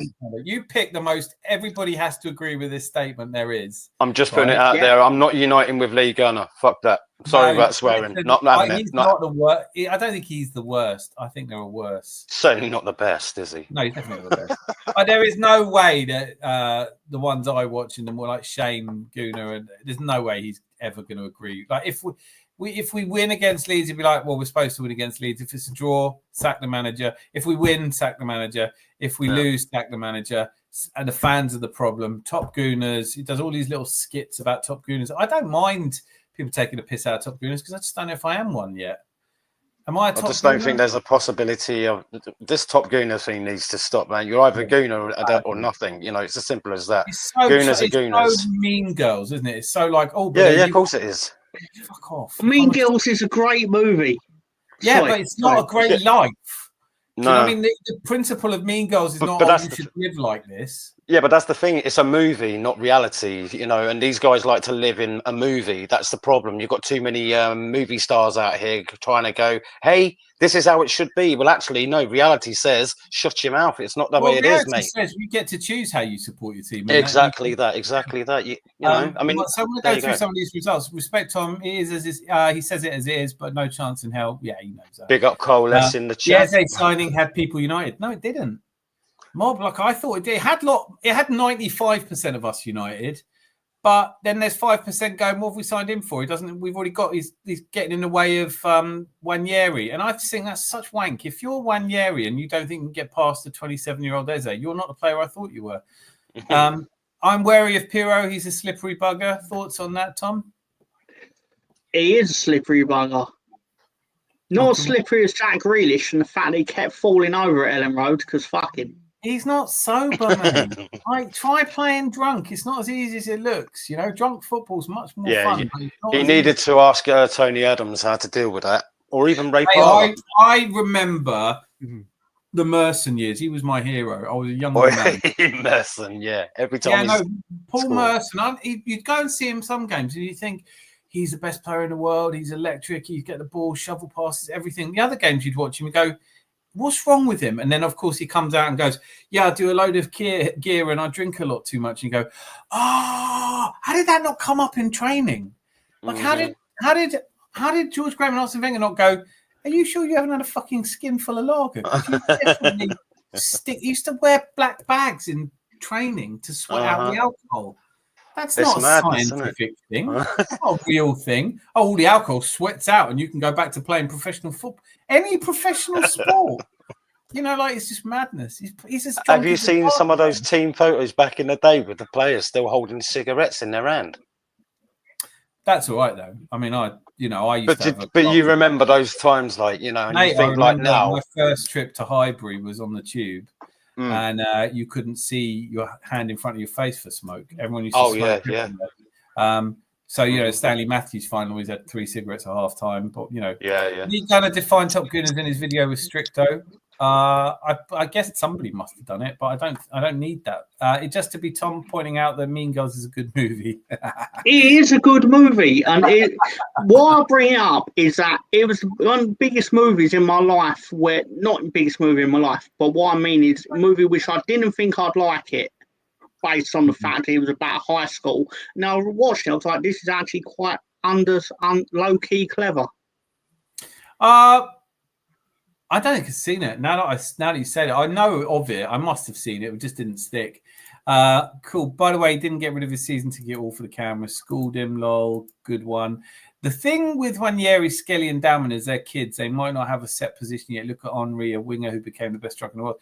I'm going to take issue with that, Cole. And it's, I think, first time I've ever disagreed with you on anything. The only reason that Thierry Henry was a winger was because there were too many strikers ahead of him at Monaco. He was always a striker as a young player. And when he went to Juventus, they were stupid enough to play him as a left wing back, which is just... Well, we showed them then, didn't we? Yeah, big time. Yeah, and he wasn't unsuccessul at Juve either. He just decided he didn't want any more of it because he just wasn't... Yeah. Gareth Bale was a left back, absolutely true. And a shithead as well. I don't know if anyone else knew that. That's inside information. I ain't watching Potts, absolute sausage. I don't know why that got me, but I love that. Absolute sausage is going to be a phrase that I use at work tomorrow. It's like weapon. The first time I heard someone call someone a weapon, I was like, yeah, that's mine now. I think the only time I've ever heard something like that was by Rick Mail when he was said, you absolute ring sausage. That was about it. And I used to use that quite often.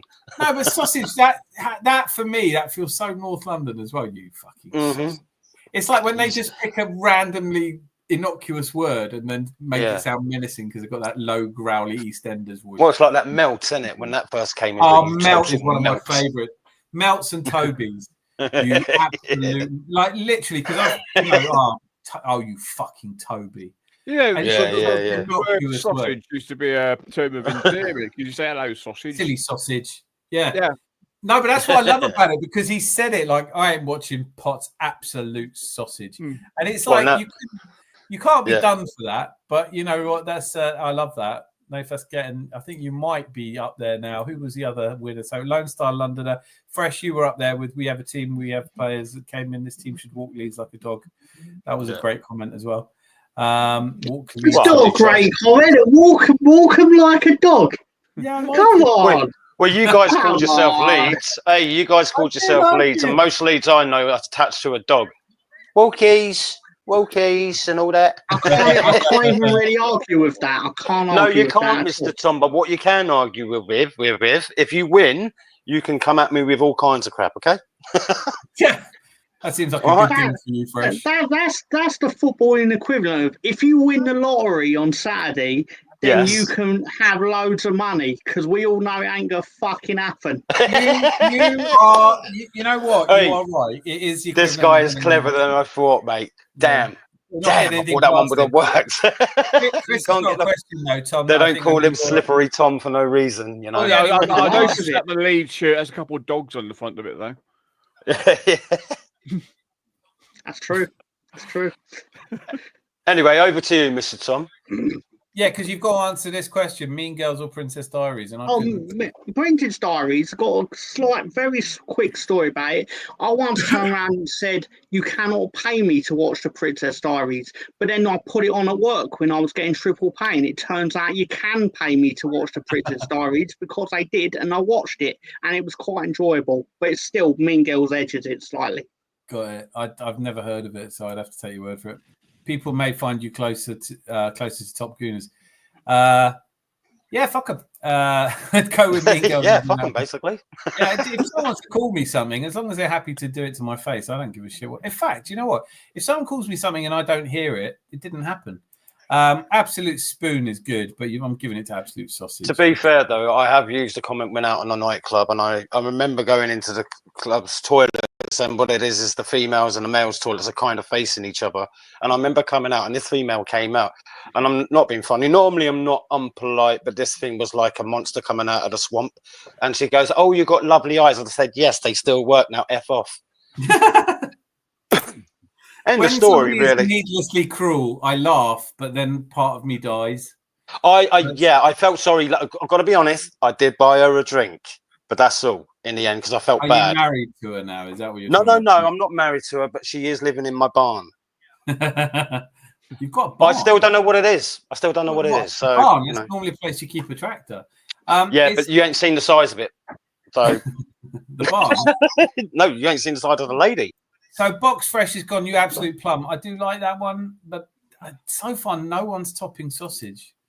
I use Toby daily. Yeah, Toby is my lexicon. Toby, and I use Toby and Melt at work all the time. You absolutely. I enjoy you absolute Spanner. Yeah, Spanner. I like Douche. I like Douche better. I use Douche a lot. I've seen Ricky Gervais once said "you little sausage," and it always tickled me. It does feel like a Gervais. It does, because it does feel like a sort of Swindon. You know, almost very close to Wee Ears in the Bristol area. There, I bet he says it. I bet Wee Ears calls people sausage. I remember him describe it. He described it as in like a guy once tried to befriend him in a lift going on the way between his hotel room, and it was as if like the guy wanted to be his mate, and it was basically like, "You little sausage, what was you expecting me to say in this situation?" Go, "You little sausage, I was going to go out to my room and toss myself off, but instead, do you want to be mates?" Yeah, let's go for a drink. Do you know what? The only time I've ever met Ricky Gervais was the 11 o'clock show, and we went. I liked him so much. I thought he was better than Ali G. I loved Ali G when he was on the 11 o'clock show. But we went to see them filming it because Ricky Gervais was in it, and it was around Christmas. It was absolutely brilliant. But he was in the lift on the way up, and I was a little bit like, "Oh, where's Ricky Gervais?" But I didn't say anything. And he went, "What floor are you going to?" I went, "We're going to the 3rd floor." And he went, "Oh," and then he pressed the button. It's me and my girlfriend and him just in the lift. And then at one point he turned around and goes, "I'm actually in the show, you know. I don't just work in the lift." And I was like, "Yeah, no, I've come to see you." And he was all like, "Oh, nice one." That's the only conversation I've ever had with him. But I'm a massive Ricky Gervais fan, and I think that makes me a top Gervais or something. Is that my top Gervaiser? Yeah, you are a top Gervaiser. I also know him through 11 o'clock show, and again, similar to you, I enjoyed the Ali G bit, but really, I basically like Ricky Gervais just walking there and talking with Ian Lee as if like, "I don't really like you, Ian Lee." Ian Lee being back to him as if like, "Gervais, I think you should go fuck yourself." There was that one. I can't remember many of the sketches. They haven't lasted the test of time as well as the Ali G ones. Ali in the countryside, Ali in the countryside. Yeah. But there was one where he was like at Christmas, and he had all these little orphans.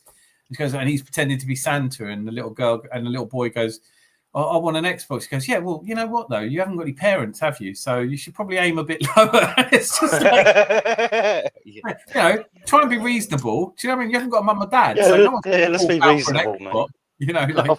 It's just, but I know how many people hate Ricky Gervais, and I can't change what makes. I don't mind Ricky Gervais actually, to be honest. I think he's all right. You know, I think he's just misunderstood. But I also love it when he takes the piss out of the Americans, especially at the award show. I think that was brilliant. Show that's taken him next level. That was absolutely epic. Carl's gone I totally get why people hate him, because I remember one of his more recent stand-ups. So I think it was Science, I think he called it. But I'm watching it, and the whole thing is basically him just standing there and trying to convince me why I shouldn't actually have a go at him for making jokes. It's like, yeah, you're right. I agree with you, Ricky, but this could be a whole set. Like everything he's done, and I think it is Science, because Animals and Politics I was on board with, and then a lot of the stuff I saw him doing after that was, "I'm not actually homophobic, I'm not transphobic, you are," and all that kind of stuff. And it's like, if you make me like Dave Chappelle makes me laugh with that stuff. There's one brilliant joke Dave Chappelle does where he's going over, there's these gay guys, and there's a man dressed as a girl, and he's passed out on the floor, and he's like, "Oh, what was is your friend all right?" And he's like, why don't you think well, it's just because he," and everyone goes, he He goes, well, okay, sorry. Your friend's got her dick hanging out. It's just that your friend has her dick hanging out. It's like, it's just, I love all the kind of, I love what shit that makes me laugh. And then slapstick humor from back in the day. You just can't get it now because people were too woke, aren't they? You know, oh, you can't say this, can't say that. The best comedy moment. I mean, if you are into your comedy, it does get a bit frustrating that the funniest moment in British comedy history is dealt well, with. look at Only Fools and Horses, man. They keep trying to ban a lot of those episodes due to certain snowflakes out there. But at the same time, if you look at it, the people that they're taking it, well, yeah, there's a few episodes they've already I can understand it. Listen, I'm all in favour of look, media is a product. If you don't want your product out there anymore, then you don't have to put it out there anymore. You look like here's the thing: a baby moth, a baby bat. Sorry. But the thing is, it's okay for them to have all these things in films, but come a TV series. Hang on. Yep, Tom, what have you seen, mate? There's this Cole's comment about Liam Neeson doing a comedy bit with Warwick Davis and Ricky Gervais. Mate, that was genius. I believe that is why Liam Neeson got the Naked Gun role. Basically, because it definitely helped, yeah.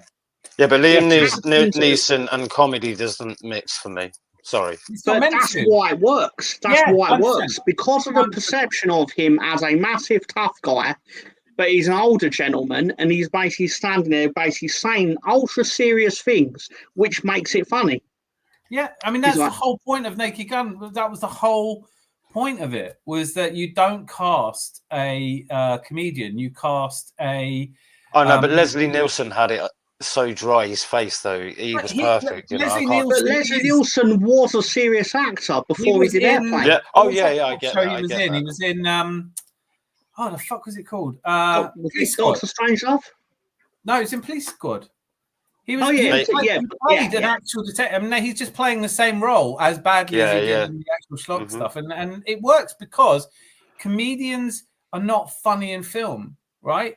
Actors playing it as if they were playing it straight but saying stupid things are really funny. I think I haven't seen it. I'm not sure I'm going to. I think maybe it's because I'm so used to obviously Liam Neeson being more serious. I'd just rather they didn't. That's purely why it works, Fresh. 100% why it works. Oh yeah, I'm sure it does. I haven't seen it yet. You're never going to like it, but But what I will say is to anyone is it's an 85-minute film. 85-minute film. So if you don't like it, it's not like you've given up. I can't say I don't like it because I've not seen it yet. But I mean, from the trailers, I didn't know how to take it, but then again, trailers always make it look different to how the actual film really is. So I should really just give it a chance, really. Well, I probably won't because I'm not a massive fan of the first frame. I liked it, but it wasn't like my big okay. Oles has said I've never met or seen it. I think you mean Top Gooner. Everyone knows the manager is fallible. I think some of these people actually hate competitive sport and would rather just press the win. Do you know what? I really love this comment, Cole, because I always think it's a straw man argument as well. I see people every morning doing their show going, and there's these people out there who think this thing. And I was going, just name them. Just name who is out there going, Arteta can do no wrong. Because I don't know anyone who... Huh? So I just I'll be right back in a second, sorry. Yeah. So I just think this whole thing about Top Gooners has become brilliant, a brilliant distraction, because you can just say, oh, these people are defending Arteta. If we lose 4-0, they say he's not. No one I know does that, apart from Zanzi. Zanzi, you still there? Yeah, I'm here. Do you feel that as well? Do you know anyone who's rabidly pro Arteta all the time? No, but they're going... Oh, God, it's the same old story coming around again. But when he first came, I was dead against him. Yeah. But then you saw the team improving and you think, well, hang on. Yeah. He's doing something here. And then, 3 second places on the track, you think, oh, fucking hell, yeah, that's some more of this. Yeah. But the elite sports is about winning, and then you get into that conversation. But I don't mind people not liking him, and I don't mind people thinking he's not going to make it, because I'm not even disagreeing with them. I can't disagree with them. Yeah, but it's when they're preaching it to you, so you have to believe. When they get upset with me, I don't agree with them, and then they say I'm the problem, and I'm like, it's gone a long way from me just thinking don't sack him yet to me being the reason we haven't won the league. And I hate it most because I'm 51 years old and I've seen us win 5 leagues. And if it was standards, surely I should get some credit for that. But I don't. No one ever goes, look, Dan, thanks to you, we won the Invincible season. But because of you, now we've gone 3 seasons. Don't you still owe me one? You absolutely. Maybe if you weren't wearing that hat, we would have won more, but I don't know. This is, I know, right? This is one of my pet hates at the moment, but I do a lot of work for Scope, and so this is actually a term that we don't use anymore. I'm not trying to be politically correct. I just think that when it's an actual medical condition and you use it derogatorily, it's quite unpleasant. 11 o'clock show was legendary. Gervais is a hero. I agree with you 100%. I watched a Liam Neeson Ricky Gervais beat yesterday, riddled with. He's really funny. He's really funny. Dave Chappelle, alphabet bus. Yeah, too many sensitive woke wipes these days. I agree, but I would say that because I'm like 51 years old, and I just remember when you could say whatever the fuck you wanted. And freedom of speech and all that. It's my passion, but I can't enforce it. I can't. The idea of saying to somebody, well, you can enforce it in here. Oh, well, I can protect. Listen, there is no freedom of speech in here. This is a private place. Like, if you say something to one of the people in here that I don't like, that's it, you're done. But but my point is, if you start your own channel, I'll never tell you what you say on there. Oh, no, I mean... And, I extend that to people who are ignorant and stupid will say ignorant, stupid things, and telling them they're not allowed to. The problem is what they're thinking, not what they're saying. I'd rather, I watch every day, because I'm committed to content. I'm committed to being part of a football community, and I enjoy it. I like going on people's channels, even if I don't like what they're saying, because I feel like I don't want just to hear one opinion all the time. I feel like in here, we don't just have one opinion all the time. There are people who disagree. Mob and Nave for disagreeing. I probably disagree. Well, Mob and Nave, they're just like a married couple, so we love that. Carry on, guys. They have got that chemistry. And Boy Tendio, I'm going to say this, right? Wherever I see you pop up in like in Deluded or anywhere else, I always agree with what you're saying. So it's a bit kind of like, I think you and I would, if it was just you and I on the show, it would just be pointless, because I'd just go, do you think this? And you go, yeah, you do as well. I like hearing other opinions, and I like to have my opinion challenged. On the subject of Arteta, I am literally on the fence, so I don't think I should ever really be lumped in. That's why when I did a parody of Arteta in League Gunner, and everyone just goes, oh, he just wants to. The funniest thing for me about the people who hate Arteta in a different way, because you've got people who are really fed up with him and don't think he's going to do the job, and that's fine and that's reasonable. Then you've got the people who call people who just want to not sack him Arteta sexuals, and it all gets a little bit like, why do you just want to suck his cock? Why do you just want to reach around and touch his, fondle his back and caress his arms? And hang on a minute, I'm not saying any of this. This is all you saying this. Where is all this sexual frustration? So can I ask this question then? If Arteta is this bad, what does that make all the other managers behind him? They haven't had £1 billion. So if you look at where Man United finished last season, right? And other teams that finished below us, with all these top managers that are in the Premier League, but yet Arteta is the problem because he can get us into second. And all right, yeah, it's not on top. Yeah, but fresh, like we're, like we could. All I'm saying is, right, that when a person with a very rational person, with Kyle, there's loads of people in here. BX, there's loads of people that make a really good case why they don't think Arteta is going to win the league, and I take that seriously. And I go, yeah, of course. Well, I can't be sure either, but we just differ on what we would do about it. Well, and exactly. Then, and then there's people who are just militant, and they're not just horrible about Arteta, they're horrible about anyone who says, "No, let's give him another year." And they go, "You're the fucking problem. You don't understand what it is to be passionate about this club. I get more upset than you. That makes me a bigger gooner than you. That means I'm a better person, and you shouldn't have a show." And that's what I get pissed off about. If you're going to be like that, if you're going to go in on the Arsenal fan base, you shouldn't really be an Arsenal fan. That's how I feel. Yeah, but I mean, the point is Arteta gets all this stick, but Pep finished behind Arteta this season, last season, sorry.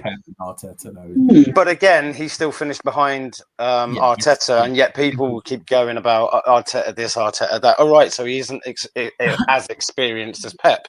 But I think the thing that drives me most mad is when I see someone that looks my age and looks like they haven't been out of the house for a bit, going, you know, talking about elite sports and talking about Yeah. Let's not be silly, you know. Like, you can say I wish we'd won a game, but you can't be sitting there going elite sports is about winning things. Shane Gooner says second is first loser, and I go, okay, well, what have you ever won then?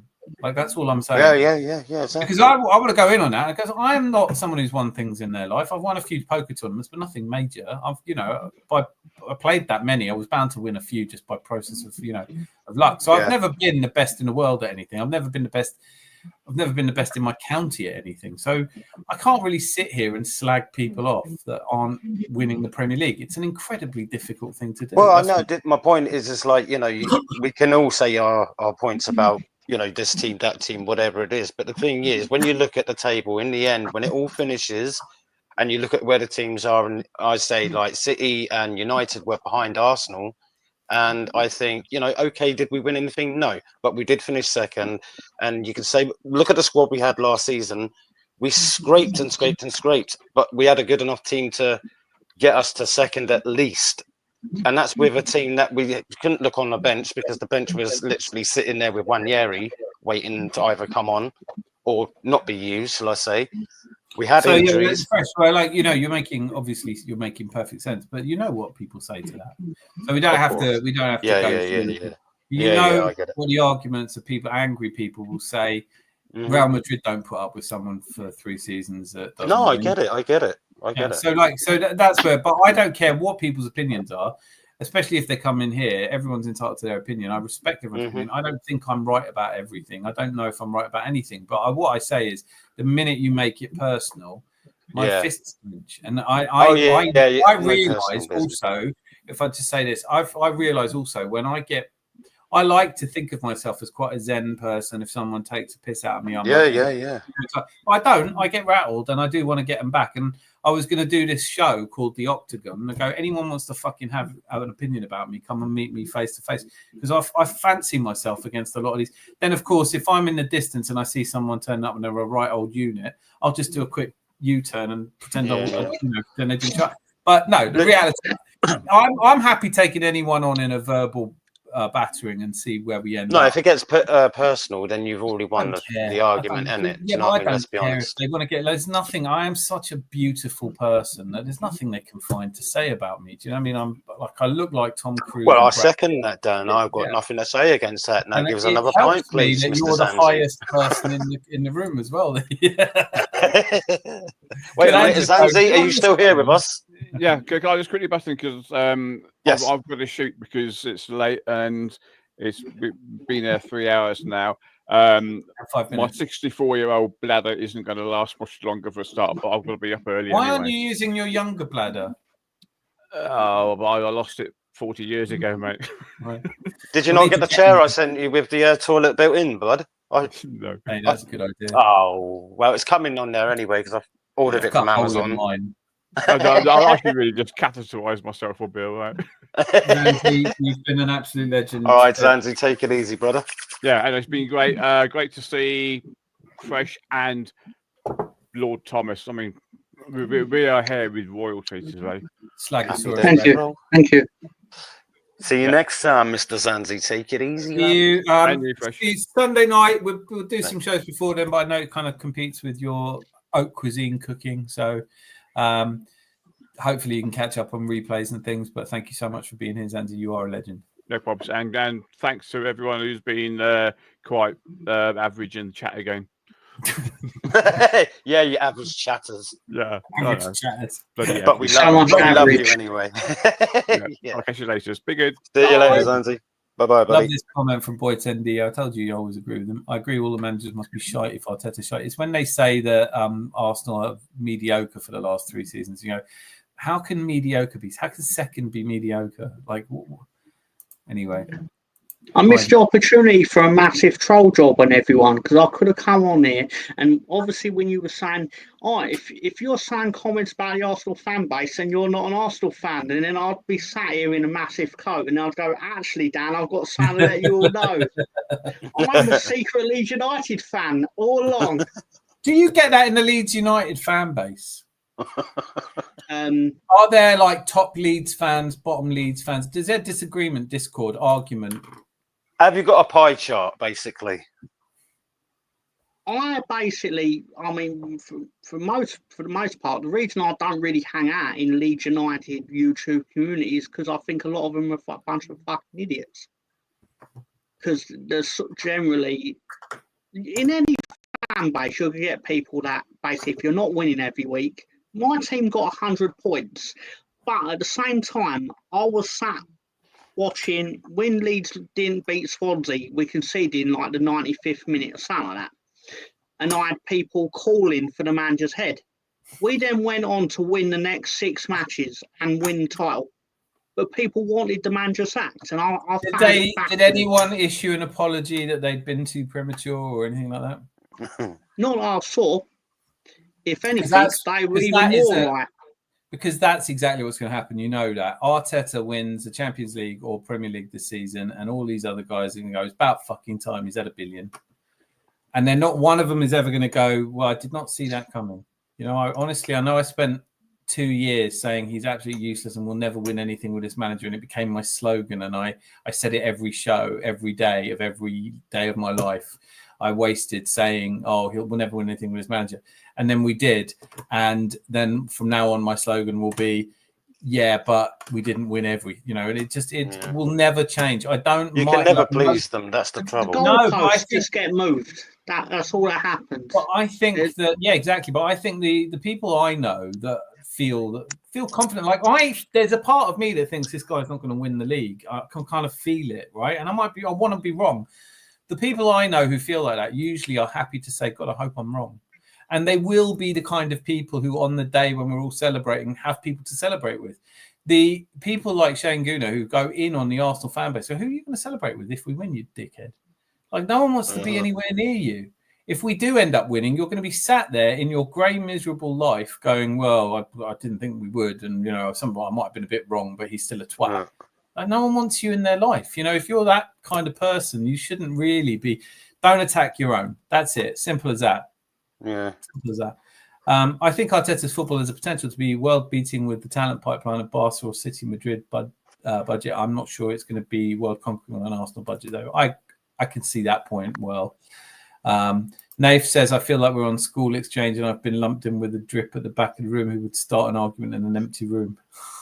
Who's that? I feel all right for No, you haven't. You love each other. What makes it worse is that most of the nerds with a keyboard couldn't kick a ball straight to save their lives. I couldn't. Bless up, Nathan. You've got to love that guy. Yeah, so true. I think the internet is part of the problem. You couldn't get away with that behavior on the terrace. Exactly. And that is something that people our age do say. They kind of go, look, when I see these skinny armed fuckers having a pop at me, I was like, I don't mind you having a pop at me to my face. I'm not a violent person. I'm just not that guy. I'm not trying to pretend I'm some sort of terrace hooligan. But it does take a testicular fortitude to say something to someone's face, even if you don't think they're going to hit you, that it doesn't sitting in your bedroom. And I'm sick and tired of keyboard warriors. That's a lesson theory, isn't it? It's basically people have grown entirely all too comfortable with saying things that would get them punched in the face if you said it to the person. Yeah. And I listen, I believe in freedom of speech, so I don't think you should ever get punched for something you say. But I do think you should know there's a free son of a possibility, because I'm not going to punch you, but you don't know that. So it takes bollocks to come up to me and go, do you know what? I think you're the problem with my football club. And it takes a little bit of bollocks for you to say it to me. And it takes a little bit of restraint for me to not headbutt you. And the two of us blend at that point, and that's negotiation. But sitting in your bedroom in Ireland going, these wankers, these assholes, these pigs, and you just think, oh, it's easy these to do that. little feckers, It's easy to do that. Anyone can do that. It's not hard to sit here. Yeah, but the thing is, they repeat themselves every day. This is the thing, like, if you was to watch, say, the Terminator, and they kept on bringing out Terminator 1 and changing it only ever so slightly, that would probably do your head in. But these guys that come out and say the same thing every day, right? You click onto their channel and the first thing they're doing is moaning about what they moaned about yesterday and the day before. It's like a computer program. If I'd written a computer program, it was like, take any piece of good news and turn it into bad. Yeah. Zanzi's gone, who's managing the pipes. The pipes are closing. The pub is shutting soon. Funny story, I was walking by the playground and the ball came out. I went to style it and kick it back. I spooned it even further away. I was mortified. Yeah, you know when you're walking down the park, that's me. When the ball comes, kick us our ball back, mister. I go, no, I can't do that. Sorry. I'm going to look like the spanner I am if I do that. Paul Ennis, thank you for being here. You've been brilliant. Good night. Speak soon. I hope you get 100% record with your latest prediction. Coles, that happened to me once. I accepted I had no talent for football and I've used my hands to throw the ball ever since. Paul, take care, Paul. Angry Gooners are on the record saying we aren't winning anything this season, so I would expect them to hold their hands, but they won't. You know they won't. I think they've got a perfect chance to win the league this season, to be honest, especially after getting Eze. I'm really, listen, I go into every season hopeful, optimistic, because what's the point otherwise? Do you know what I mean? There's enough things in my life that are hard work. Do you know what I mean? Like, I don't want football to be.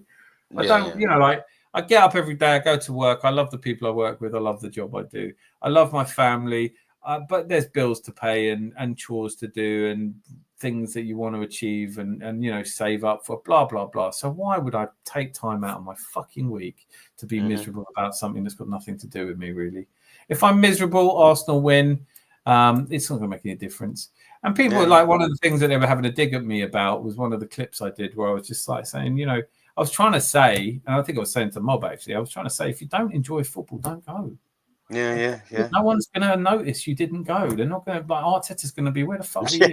Yeah. Hang on, where's that guy that was complaining the other week? We miss him. Lego head. You know, the guy that keeps calling me Lego head. Like, that's what he's to do with it. Mr. Tom, fresh, all the chat. Yes. You've actually been awesome. Mr. Tom, thanks for coming on. Your last chance to change your mind for prediction, so you might get it right, because there is a prize at stake. Yeah, you could say 5-1 if you want to, Tom. I'm not putting it into your brain. I don't think it'd 5-1. be 5. None of us really think it will. I've reconsidered, based on all the information I've absorbed from this show, like the hour and a half or so that I've been on here. I've basically gone, I was wrong to say it'd be 0-0. I'm going to now say Leeds United are going to win the match by 1-0. Yep. Okay. Fair enough, Tom. So that's good. So we at last, we've had 15 predictions. I still haven't had one from Malia. Fresh said 5-1. So you're the first person to predict. So look, it's like fantasy football. There's no point picking the same captain everyone else has got. You know, the probability is that you're going to look really foolish, but you know, you're backing your team. Yeah, but just see, this is the thing about being someone who gets high. They say crazy shit. And I don't mind putting it out there, 5-1. But you know what? If Arsenal win 5-1 you're not saying 5-1 to Leeds, are you? Because that would be the crazy shit. No, I did say 5-1 to the Arsenal. So let's just get that would clear. get you tested. And I'm talking about your brain. See, well, this is the thing, Tom. Had I just said 5-1, then I could have said to you, "Hey, mate, like I said 5-1, didn't I?" It's only 5-1 either way, by the way. Go on. Sorry, I'm reading this one from Boyd. I'll just be happy that someone said we're going to score. So I did say 5-1. Every cloud going to score. Boyd Tendia said you're going to score. He said he was going to be 4-1. Anthony Earth Vader Weir said 3-1. Galvo said you'd score. And he's very sensible. Paul, who's our only 100%er so far, he said 3-1. And Fresh said 5-1. So people are thinking you're going to score. I've just noticed. We do usually score at the But Emirates. can I just clarify, Dan? Can I just clarify this? Yeah. Although I did say 5-1, I didn't say they were going to score. Own goal, maybe. Because we may feel sorry for them. Just so you know, that still counts for them, right? Well, of course it does, but they didn't score it, right? We did. Nate's just come in with 3-0. I don't care if you go on the pitch and score an own goal on my behalf. I'll take it. I'll do it for you, Tom, if you want me to, mate. Not a problem. BX reminded me, he said 2-1. He did indeed. So about half of you have said that Leeds will score, which I think is kind. Or as Fresh has correctly pointed out, not necessarily that you will score, but that you will be credited with a goal. I'm high. Don't listen to me. I can't have you on for 2 hours with the don't listen to me thing. That's a bit. But I'm kind of like the guy. Go on, Tom. Go on. I was just going to say, Gary has said 8-0 to Arsenal, and I knew he did get a reaction out of me, and he got one. Don't you worry. I haven't got Gary's score. He didn't actually. He will say 8-0. He will say 8-0. 8-0. Don't do me a favour. Leeds are one of those teams that raise their game against us, even if Danny Mills is on his bum. That's a name I haven't heard in a while. Leeds away, support top notch. Yeah, Leeds fans. One of my favourite moments was in the 97-98 run-in in a pub in King's Cross. And you could hear the fans and you just assume they were Arsenal fans. And I went around the corner, all wearing Leeds shirts. They were singing Arsenal songs all night. I was like, why are you singing Arsenal songs? We just want you to beat Man United so badly. And I was like, I was hugging, like in a pub, I was hugging them and shit. And I was like, they want us to do well there, my mate. Yeah, I know. Yeah, yes, exactly. And now I can go to anywhere in Leeds and be known and be a friend. I fucking hated Leeds. I've got to be honest. My brother studied. My best friend studied. I went up there. The first time I went up there, I went to the Leeds Poly Bop. I spent like 3 hours getting mugged off by everybody. Everyone looking down their nose at me. The minute I opened my mouth. And then towards the end of the night, a bit worse for wear, won't lie. But I was copying on with this girl, and we were getting on like a house on fire. I was going, isn't it brilliant? You know what? It's my first time up here. I haven't been up here before, but you're from up here. I'm from London, and we get on like a house on fire. She goes, what do you mean I'm from up here? I'm from Wimbledon. I was like, oh, don't tell me I've spent 2 hours trying to chat up a fucking womble. And I was like so devastated that no Leeds person would give me time of day. They wouldn't have pissed on me if I was on fire. And it was freezing cold. I mean, it wasn't cold. It was freezing cold. It was like so cold that like even fucking honestly, Russians would have been like, cheer up. This is ridiculous. It was one of them. So anyway, I've dragged that on a bit. But yeah, right. Hate Leeds. Want to see you fall, fail, foul. Miserable. I like I said earlier. I think you could surprise some people. 14th, I'm going to go with as your league prediction. Put a pin in that because I absolutely am convinced you're staying up and staying up in style. But sack your manager when you do. Final words will be allowed now. Wimbledon residents are called Wombles, the Wombles of Wimbledon. Womble, lol. Did it used to be more cold? Lol, I'm convinced it was. Mate, all I know is I'm talking about the early 90s and student accommodation, and I couldn't go up there. It's just too cold. It's just too cold. Leeds is not a habitable part of the country. It isn't. And they don't grow tea up there, whatever anyone tells you. 8 a.m. waiting for the school bus. Just like London compared to Leeds, you feel bad for them. But I know we've taken that different route. Mr. Tom, Mr. Tom sitting there like fresh. What's your last words, sir? My last words is this, Mr. Tom. It's been a pleasure. Dan, it's been a pleasure. I'm still thirsty, by the way. To the chat, you've been amazing, and yeah, just take care, look after yourselves, be lucky. See you all soon. And make sure you smash the likes. Words. This is like fucking. Do you mean I'm getting War and Peace off you now? Can we? I told you. Yeah. This is my speech. Yeah.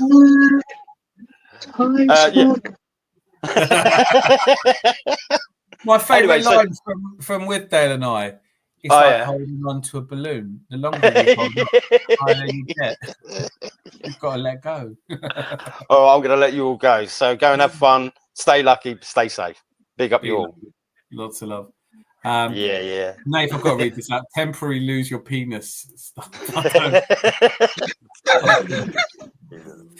Might be a late. Who's won the chat? I'm going to give it to. Oh, mate, I'm going to give it to Nate for absolute. Yeah, it's got to be, isn't it? You absolute sausage. Speak next week, brother. Sunday night, we're here. Those of you, there is going to be a watch along. I think I'm going to do the watch along on Saturday, but I can't confirm it yet. And Tom, thank you for being here, coming on. What was your last War and Peace? Slightly less War and Peace-ish, but I appreciate being given the opportunity to represent my football team. Anyway, seriously, thank you for having me on. Thank you to the chat for being especially average. All right, Tom, you're going on longer than I did now. This is a bit unfair, isn't it? And sorry, I'm only joking. To all my fans out there, go fuck yourselves. Leave. You know what? I will. On that, I do want to play the whole video because almost everything has something to do with Leeds United. Mr. Tom, that's my name. That name again is Mr. Tom. I can't help it, but I'm sitting here thinking, what would happen if you told AI to go fuck itself? You've been an absolute star, as you always are. I'm looking forward to our next meeting. And let me know in the chat when you're next free for movie/TV series, because I loved it. From me to all of you, thank you, because it doesn't exist without you, and I am grateful every day, particularly this week, because you've been here Tuesday, Wednesday, Thursday, chancing our arm a little bit. Fridays are off. Saturday might be back. Sunday might be back. But I love it here because of you. Thank you very much. And we will go out with a... It's got nothing to do with Tottenham Arsenal. It's Daniel Levy. He's done it again.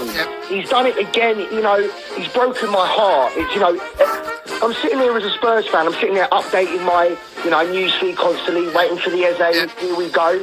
And here we go. Here we go to Arsenal. Just a bunch of clowns, mate. That's the problem. Love it. I'm going out on this song as well. Thanks. See you all soon. Be lucky. Take it easy. Yeah. Mic check, 1, 2. Peace to the Screen Kings crew in the... Why isn't that on the screen? What have I done stupidly now? Oh, hang on. Oh, I'm an idiot. Wait, let's try something else.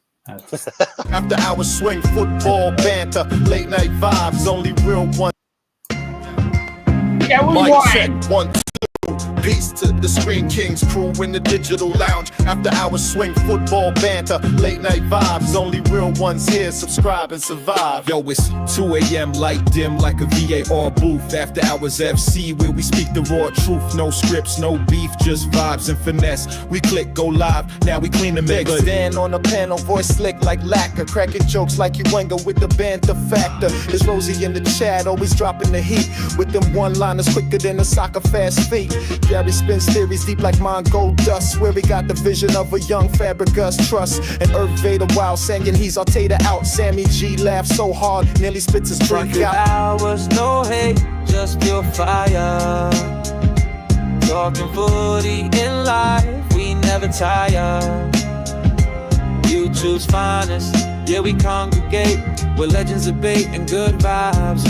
Romel's rocking retro kits. Call her the Stalin Dawn. Talking about 98 France like Zidane ain't gone. Zanzi with the stats. Got Opta scared to compete. Dropping facts so clean he knocks pundits off their feet. OG Malaya sips tea with the mic on mute. But when she types, it's gospel in a football suit. From North London to Lagos, they all tap in. Cause it's never just a stream, it's a worldwide lock-in. No trolls, no hate, just the realest of kin. If you bring good vibes, yo, we let you in. It's that Wu Clan essence, but on football talk. Kick back, chop it up, catch up and get caught. Hours, no hate, just pure fire. Talking footy in life, we never tire. YouTube's finest, yeah, we congregate. We're legends of bait and good vibes, baby. So pull up a chair, pour a glass of chill in this YouTube joint where the love is real. From the Gooners to Reds and them Toffees too. We respect every crest, every shade, every view. This the clubhouse of cool, the lounge of peace, where opinions flow free and the jokes don't cease. A shout out to the fan, making midnight shine. After hours FC where football meets mine. Sending mad love to the regular, shout out to Fresh Strip Art, Cole S, Boy 10 Dio, Neff, Kermit, Mr. Tom, Sammy G, from the factory, Moth Sasquatch, Rido, Chris Nix, Mob Boss, Cannon Creature, Jordan, and Jerry, and cheer up Big Kyle, we might win the league in style. Massive elevations to y'all, peace out.